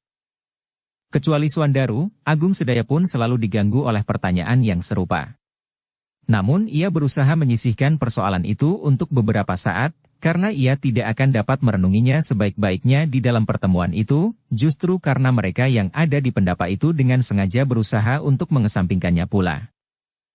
Setelah mereka selesai dengan jamuan makan, dan setelah beristirahat sejenak, Ki Lurah Beranjangan tidak dapat ditahan lebih lama lagi. Ia pun segera mohon diri kepada Ki Demang Sangkal Putung sambil berkata, "Ki Demang, lain kali kami akan datang lagi. Bukankah Ki Demang akan segera menyelenggarakan peralatan perkawinan Angger Swandaru, dan yang akan segera disusul pula dengan adiknya? Ki Demang, agaknya beruntung pula Angger Agung Sedayu, karena ternyata Sekar Mirah pandai pula memasak. Aku kira hidangan yang baru saja kita nikmati adalah hasil tangan Sekar Mirah." Ki Demang hanya tersenyum saja. Agung Sedayu bahkan menundukkan kepalanya dengan wajah yang kemerah-merahan. Demikianlah maka Ki Lurah Beranjangan, bersama para pengawalnya pun segera bergeser dari tempatnya. Mereka benar-benar akan meninggalkan Sangkal Putung untuk segera kembali ke Mataram. Ki Demang Sangkal Putung tidak dapat menahan mereka lagi. Ia mengerti, persoalan yang sedang dihadapi oleh Mataram adalah persoalan yang memang gawat. Karena itu, maka dilepaskannya tamunya meninggalkan kademangannya. Setelah sekali lagi minta diri, maka Ki Lurah Beranjangan pun segera menuntun kudanya ke regol halaman. Ia masih sempat minta diri pula kepada Sekar Mirah yang ikut mengantar tamu-tamunya sampai ke pintu halaman. "Aku menunggu undangan yang akan diberikan oleh Ki Demang," berkata Ki Lurah kepada Sekar Mirah. "Setelah kakakmu, tentu segera kau akan menyusul."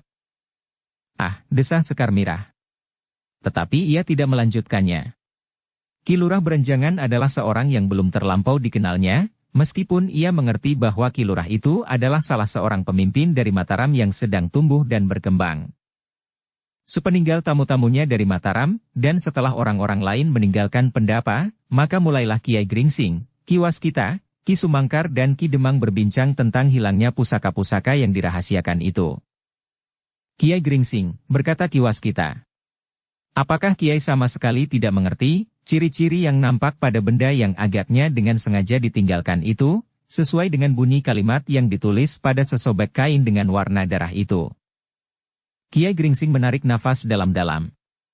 Katanya, "Banyak orang yang merasa dirinya keturunan Majapahit. Seperti yang Ki Waskita ketahui, saat Majapahit pecah, banyaklah para penghuni istana yang berpencaran mengungsi. Bahkan sebelum itu pun sudah banyak keturunan Majapahit yang bertebaran karena sudah barang tentu tidak semuanya akan selalu berada dalam lingkungan yang sama. Dan mereka serta keturunan mereka pun berhak menyebut diri mereka keturunan langsung dari Majapahit." Ki Sumangkar menarik nafas dalam-dalam. Katanya, "Arya Penangsang pun dapat menyebut dirinya keturunan Majapahit. Karena itulah maka ia merasa dirinya lebih dekat dengan tahta Demak daripada Mas Karbet, anak dari Pengging itu." "Ya," sahut Kiai Gringsing. "Mas Karbet hanyalah seorang menantu dari Sultan Trenggana. Tetapi Arya Penangsang adalah putra dari Pangeran Sekar Sedalepen. Apakah sekarang akan tumbuh lagi orang-orang yang merasa dirinya berhak atas tahta dan berbuat seperti Arya Penangsang itu?" bertanya Kiai Gringsing. Ki Sumangkar menarik nafas dalam-dalam. Ia tidak dapat menjawab, justru karena ia merasa salah seorang yang pernah berada di dalam lingkungan Arya Penangsang. Ia adalah adik seperguruan Patih Jipang yang pernah dianggap mempunyai nyawa rangkap. "Korban telah cukup banyak," berkata Ki Sumangkar kemudian. "Memang tidak seharusnya terjadi lagi pertentangan yang apalagi melahirkan peperangan seperti yang pernah terjadi antara Jipang dan Pajang." "Bukan hanya Jipang dan Pajang," desis Kiai Gringsing. "Ya. Kematian yang disebar oleh Arya Penangsang mencengkam daerah yang sangat luas. Prawata, Kalinyamat, dan Pajang. Memang seperti yang aku katakan, sudah cukup banyak. Karena itu, bukanlah berita yang menggembirakan jika masih ada orang yang beralaskan keturunan darah Majapahit kemudian dengan sengaja menumbuhkan pertentangan." Kiai Gringsing tidak menyahut. Tetapi nampak betapa pahitnya kenyataan yang harus dihadapinya. Benda yang masih ada di tangannya itu ditimangnya, kemudian setelah diamat-amatinya beberapa saat, dimasukkannya kembali ke dalam kampil kecil dan disimpannya di dalam kantung ikat pinggangnya yang lebar. Namun setiap kali dengan kerut-merut di kening, benda itu diambilnya, diamat-amati sejenak, dan disimpannya lagi. "Kiai," berkata Ki Waskita kemudian, "persoalan yang dihadapi oleh Mataram kali ini adalah persoalan yang gawat sekali. Beberapa kali ada usaha untuk membenturkan Mataram dengan Pajang. Tetapi usaha itu tidak pernah berhasil. Kini ternyata ada tindakan lain yang dilakukan. Langsung memasuki rumah Raden Sutawijaya. Bukankah cara yang ditempuhnya semakin mendekati kekerasan langsung terhadap Mataram? Kiai Gringsing mengangguk-angguk. Katanya, mereka tentu mengharap hilangnya kedua pusaka itu, setidak-tidaknya akan mematahkan gairah perjuangan Raden Sutawijaya. Seandainya kedua pusaka itu tidak cukup mempunyai pengaruh yang menentukan dalam memperebutkan wahyu keraton, maka jika benar Raden Sutawijaya menjadi kehilangan cita-citanya, maka selangkah mereka telah maju sebelum mereka akan mengambil pusaka-pusaka yang lain yang mereka anggap akan dapat menentukan kedudukan mereka dari Istana Pajang, tanpa lagi perlu menghiraukan Mataram, karena Mataram telah menjadi buram dan akhirnya akan padam dengan sendirinya. Yang mendengar pendapat itu hanya dapat mengangguk-anggukkan kepala. Gambaran-gambaran yang buram memang telah mencengkam hati. Namun mereka adalah orang-orang tua yang cukup dewasa menilai keadaan dengan bijaksana dan berhati-hati. Namun dalam pada itu, Ki Demang Sangkal Putung, selain menjadi ikut berprihatin atas hilangnya kedua pusaka dari Mataram itu, ia pun dibebani pula oleh perasaan gelisah, bahwa perkawinan anaknya akan terganggu. Meskipun demikian untuk menjaga perasaan tamu-tamunya, Ki Demang sama sekali tidak mengatakannya. Tetapi agaknya Kiai Gringsing dapat menangkap perasaan yang tersirat pada tatapan mata yang gelisah itu, sehingga katanya, Ki Demang, agaknya Ki Demang tidak usah ikut melibatkan diri ke dalam kericuhan yang terjadi. Seperti rakyat Mataram pada umumnya, mereka tidak akan terpengaruh sama sekali oleh hilangnya kedua pusaka itu, karena mereka memang tidak mengetahuinya. Sebaiknya Ki Demang tetap melanjutkan semua pembicaraan dan rencana yang telah tersusun. Ki Demang mengangguk-angguk. Tetapi ia bergumam. Jalan ke Menoreh melintasi daerah yang gawat jika terjadi sesuatu dengan Mataram. Kekisruhan yang mungkin tumbuh di daerah itu akan dapat menghambat perjalanan Swandaru dan pengiringnya. Tetapi Kiai Gringsing menggelengkan kepalanya. Katanya, tentu tidak. Tentu tidak akan timbul pergolakan apapun juga dalam 1-2 pekan mendatang. Bahkan mungkin sebulan lagi karena Mataram sedang mengumpulkan keterangan-keterangan yang akan dapat dipakainya sebagai pancadan untuk mencari pusaka-pusaka yang hilang. Seandainya terjadi benturan-benturan kekuatan dalam waktu dekat, tentu tidak akan terjadi di sekitar Mataram. Ki Demang mengangguk-angguk. Ki Demang, sebaiknya Ki Demang tidak terpengaruh oleh berita yang dibawa oleh Ki Lurah Beranjangan. Kapan Ki Demang memerlukan, kami akan segera pergi ke Tanah Perdikan Menoreh. Kami akan mengatakan semua pesan Ki Demang. Semua keputusan yang sudah diambil dan semua persiapan yang harus dilakukan oleh pihak Pandanwangi. Terima kasih Kiai. Tetapi rasa-rasanya memang sukar untuk melepaskan diri sama sekali dari pengaruh berita yang dibawa oleh Ki Lurah Beranjangan. Kami mengerti. Tetapi kami harus dapat membagi perhatian kami. Memang mungkin kami akan melakukan 2 tugas sekaligus jika kami pada saatnya pergi ke Tanah Perdikan Menoreh. Ki Demang mengangguk-angguk sekali lagi.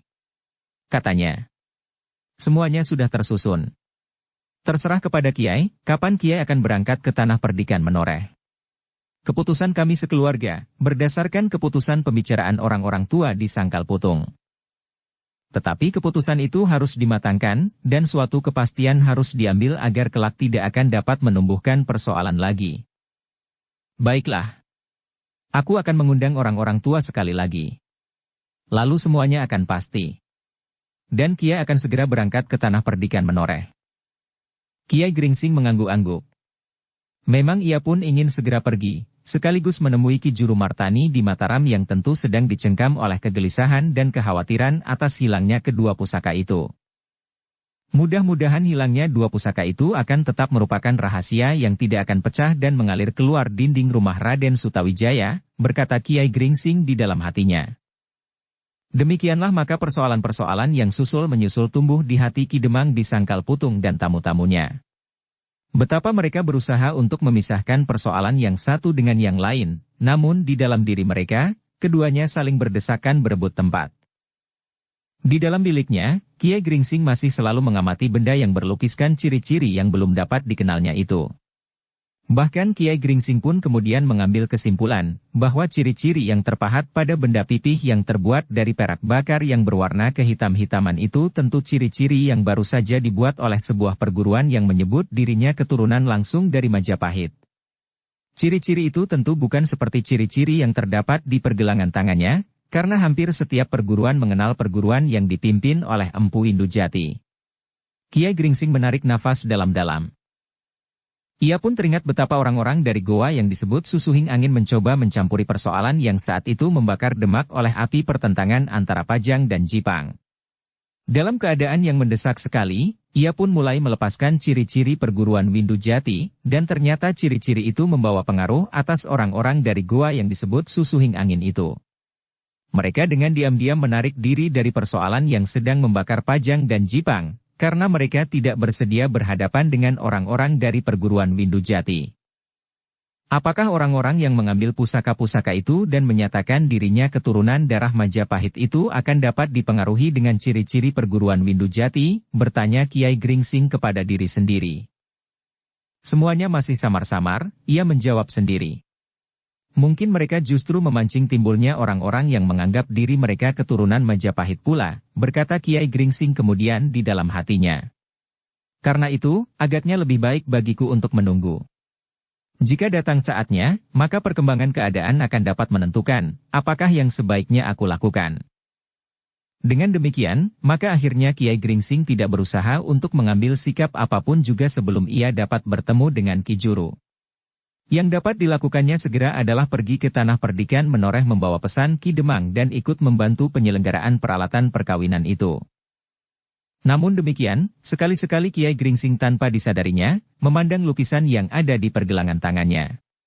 Seakan-akan ia ingin meyakinkan dirinya, bahwa ciri-ciri itu masih akan tetap mempunyai pengaruh terhadap mereka yang mengaku keturunan darah Majapahit.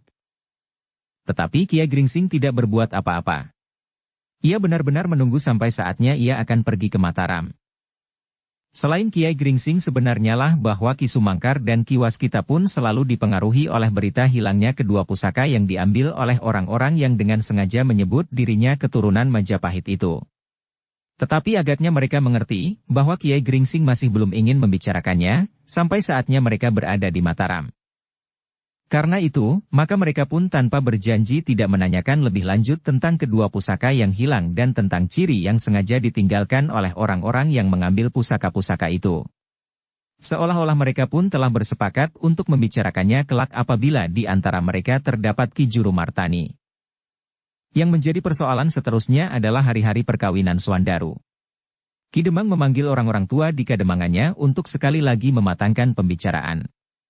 Seterusnya, mereka bersama telah sependapat bahwa Kiai Gringsing, Ki Sumangkar dan Ki Waskitalah yang akan pergi ke Tanah Perdikan menoreh untuk menyampaikan keputusan yang terakhir itu. Kiai Gringsing tanpa mempertimbangkannya lagi langsung menerima tugas itu. Semula ia berniat untuk mengantarkan saja satu atau dua orang tua dari Sangkal Putung yang akan dengan resmi mewakili Ki Demang. Tetapi karena keadaan yang berkembang tanpa dikehendakinya, maka ia mengurungkan niatnya, dan langsung mengambil tugas itu di atas pundaknya. Jika ada orang lain di antara kami, maka ia justru hanya akan mengganggu tugas kami dan terlebih-lebih lagi semua pembicaraan dengan Ki Juru, berkata Kiai Gringsing di dalam hati, lalu. Adalah kebetulan sekali aku adalah guru Swandaru yang dapat mewakili orang tuanya sepenuhnya, seperti orang-orang tua dari Sangkal Putung. Perkawinan akan berlangsung kira-kira 40 hari lagi, berkata Ki Demang kepada Kiai Gringsing. Masih ada waktu untuk memberitahukan kepada Ki Gede menoreh. Jika Ki Gede mempunyai pertimbangan lain, masih ada waktu pula untuk merubah saat itu. Mudah-mudahan perjalanan Kiai tidak terganggu oleh peristiwa apapun sehingga Kiai baru dapat kembali ke Sangkal Putung setelah lewat 40 hari. Kiai Gringsing tersenyum. Katanya, kami akan secepatnya kembali. Jika ada persoalan yang menghambat perjalanan kami, maka salah seorang dari kami akan mendahului dan memberitahukan hasil perjalanan kami. Ternyata yang kemudian menjadi tergesa-gesa adalah Kiai Gringsing. Sebelum Ki Demang menentukan saat keberangkatan mereka, Kiai Gringsing sudah berkata, besok pagi-pagi aku akan berangkat. Hampir saja Ki Demang menebak maksud Kiai Gringsing, bahwa ia akan segera menemui Ki Juru untuk membicarakan masalah pusaka-pusaka yang hilang. Untunglah ia pun segera menyadari bahwa hilangnya kedua pusaka itu merupakan rahasia yang harus disimpan rapat-rapat. Namun oleh karena Ki Demang mengerti kepentingan yang sebenarnya mendorong Kiai Gringsing untuk pergi dengan segera, maka ia pun menjawab. Baiklah Kiai. Bagi kami semakin cepat semakin baik. Juga bagi Ki Gede Menoreh. Kira-kira 8 hari adalah waktu yang sangat pendek bagi persiapan peralatan perkawinan. Apalagi bagi seorang anak perempuan kepala tanah perdikan. Meskipun sebelumnya Ki Argapati tentu sudah membuat beberapa persiapan, namun kepastian hari baru akan didengarnya setelah Kiai sampai ke tanah perdikan Menoreh. Kami menyadari, sahut Kiai Gringsing. Karena itu kami akan segera pergi. Ternyata bahwa waktu keberangkatan itu telah menjadi keputusan. Kiai Gringsing dan kedua kawannya akan berangkat pada pagi-pagi di hari berikutnya. Di malam hari menjelang keberangkatan Kiai Gringsing, maka dipanggilnyalah kedua murid-muridnya. Kepada Swandaru ia berkata, kau akan menempuh suatu masa yang paling penting di dalam kehidupanmu. Karena itu, sebaiknya untuk sementara kau tinggal di rumah. Tidak baik kau ikut dalam perjalanan yang mungkin akan dapat membahayakan dirimu. Swandaru menganggukkan kepalanya. Ia mengerti bahwa calon pengantin tidak dibenarkan untuk menempuh perjalanan yang jauh apalagi berbahaya. Kemudian Kiai Gringsing berpaling kepada Agung Sedayu. Kau pun tidak perlu mengikuti perjalanan kami kali ini. Kau kawani Swandaru di rumah. Lebih daripada itu, kalian harus mengerti bahwa kemungkinan-kemungkinan yang gawat dapat terjadi pula atas Sangkal Putung. Karena itu, tenagamu mungkin sangat diperlukan di sini. Kau, Swandaru dan Sekar Mirah, di samping pengawal-pengawal Kademangan, akan merupakan kekuatan yang cukup untuk melindungi Kademangan ini. Hilangnya pusaka-pusaka itu dari Mataram memerlukan pengamatan yang bersungguh-sungguh dari setiap pihak. Apalagi apabila ada di antara orang-orang itu yang mengerti bahwa di Kademangan ini sering singgah orang-orang yang bersenjata cambuk. Agung Sedayu menganggukkan kepalanya. Sebenarnya ia sangat kecewa bahwa ia tidak dapat ikut pergi bersama gurunya. Namun ia mengerti bahwa memang sebaiknya ia mengawani Swandaru di rumahnya. Meskipun demikian, Agung Sedayu masih juga bertanya kepada gurunya. Kapankah kira-kira Kiai akan kembali? Aku tidak dapat mengatakan, jawab Kiai Gringsing. Tetapi sudah barang tentu aku tidak dapat mengabaikan saat-saat perkawinan Swandaru. Dengan demikian kami harus segera kembali. Jika ada sesuatu yang penting sehingga aku sendiri tertahan di perjalanan, maka salah seorang dari kami akan mendahului. Dalam keadaan seperti ini aku berharap agar Ki Waskita tidak sekedar minta diantar pulang. Ki Waskita tersenyum. Katanya, baiklah. Aku akan singgah saja sebentar agar keluargaku tidak selalu dibayangi oleh kecemasan. Aku kemudian akan minta diri untuk mengantar Kiai Gringsing yang sedang membicarakan masalah perkawinan. Dengan demikian keluargaku mendapat gambaran yang selalu baik terhadap perjalananku yang kemudian. Terima kasih, sahut Kiai Gringsing, lalu katanya kepada kedua muridnya. Hati-hatilah kalian di rumah. Kita tidak tahu perkembangan apa saja yang akan terjadi di Mataram dan juga di Pajang. Kademangan ini berada di jalur lurus antara Pajang dan Mataram. Agung Sedayu dan Swandaru menjadi termangu-mangu. Aku tidak membayangkan yang bukan-bukan, berkata Kiai Gringsing kemudian. Tetapi agaknya ada orang-orang yang tidak sabar lagi melihat perkembangan Mataram. Dan orang-orang itu adalah orang-orang Pajang. Kau tentu tidak akan dapat melupakan Ki Gede Pemanahan dan kemudian Ki Juru Martani sendiri harus melihat kenyataan yang pahit itu. Kedua murid Kiai Gringsing itu menarik nafas. Namun pada Agung Sedayu terasa tekanan yang sangat berat. Jika benar-benar terjadi sesuatu, yang paling mencemaskannya bukannya garis lurus antara Pajang dan Mataram. Jika datang pasukan segelar sepapan dari Pajang yang dipimpin oleh orang-orang yang sekedar dibakar perasaan iri, maka ia tidak akan gentar meskipun tidak dapat dikatakan dengan pasti bahwa Sangkal Putung akan dapat melindungi dirinya sendiri. Tetapi yang paling pahit baginya, apabila ia harus berhadapan dengan pasukan yang justru tidak datang langsung dari Pajang. Bagaimana jika pada suatu saat Untara dapat dipengaruhi oleh orang-orang yang menentang berdirinya Mataram dan membawa pasukannya turun dari Jati Anom? Agung Sedayu menjadi sangat gelisah.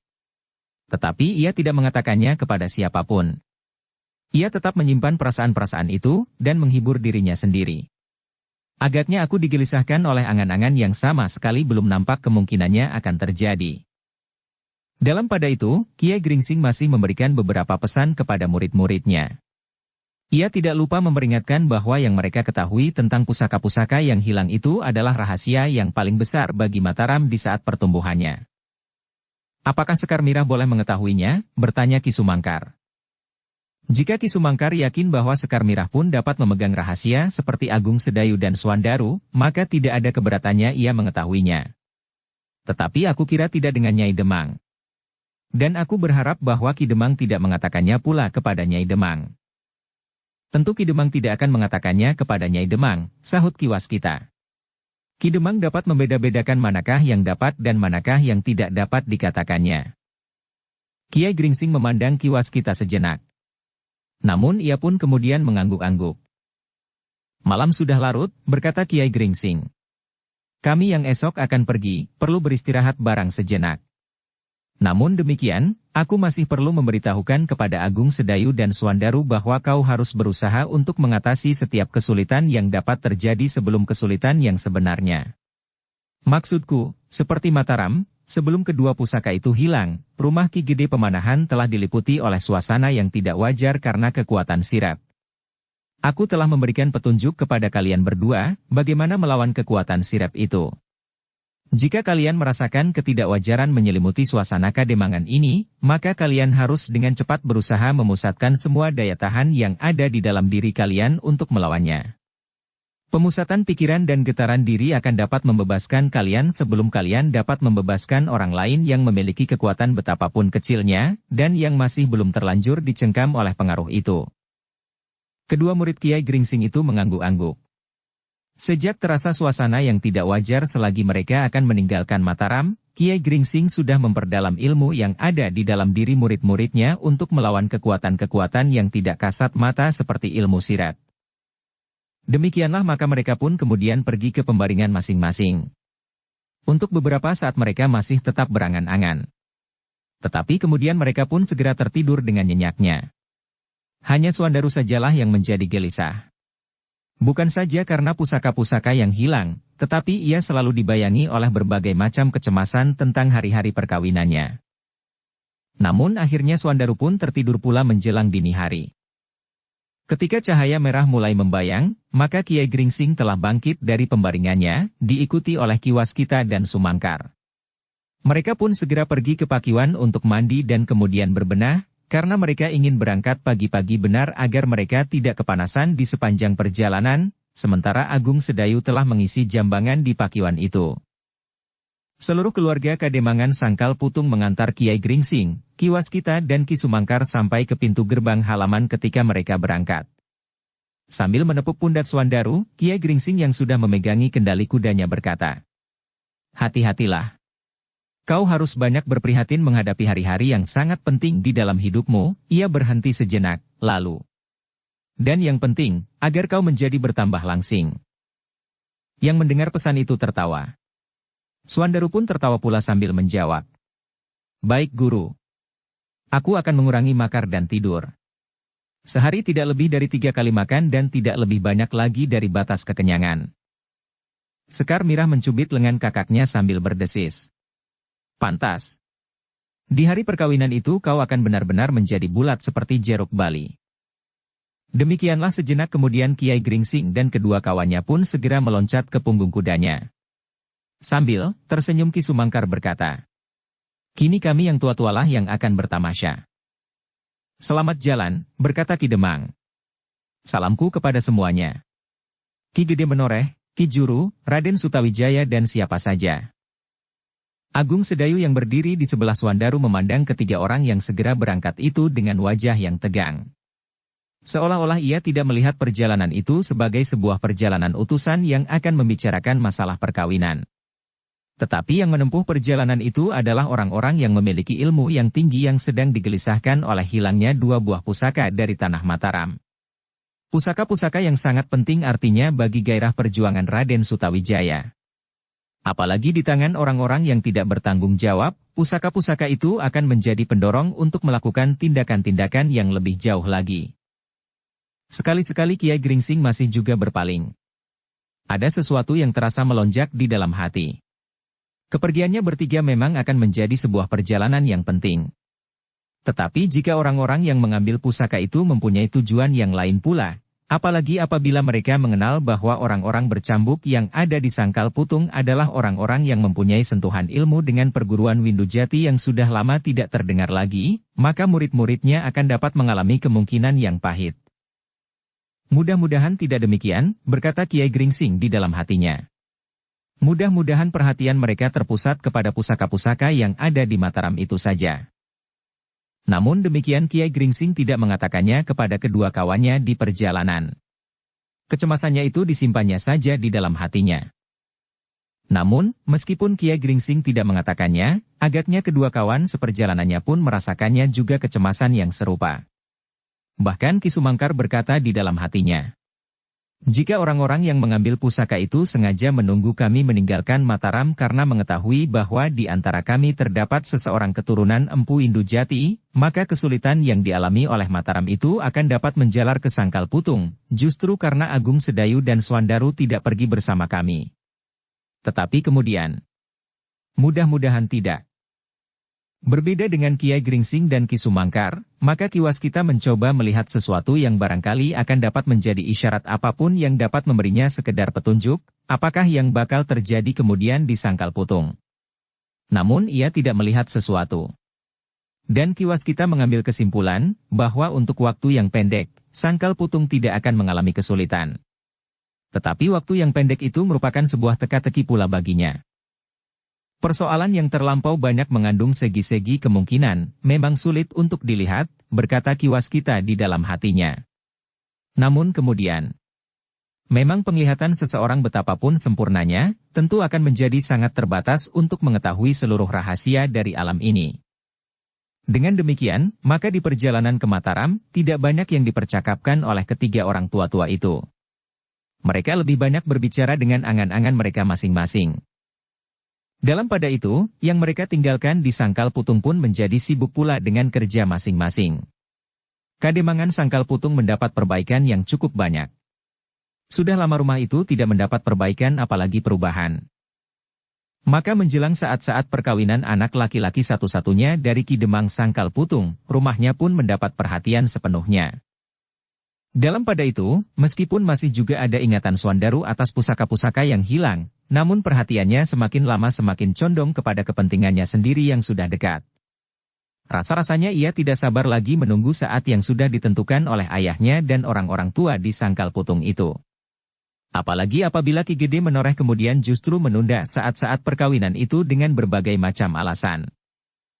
Berbeda dengan Swandaru, perhatian Agung Sedayu masih lebih banyak tertumpah kepada perjalanan Kiai Gringsing dan kedua orang kawannya itu.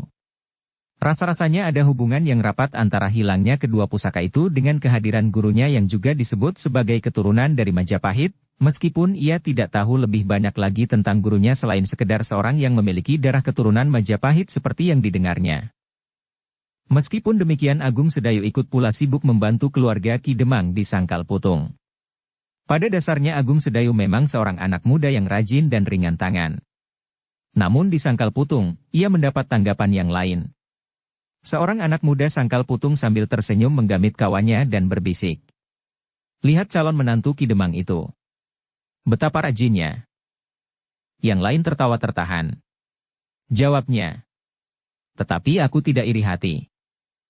"Ah, macam kau. Pantasnya kau menjadi pekatiknya." Keduanya pun tertawa.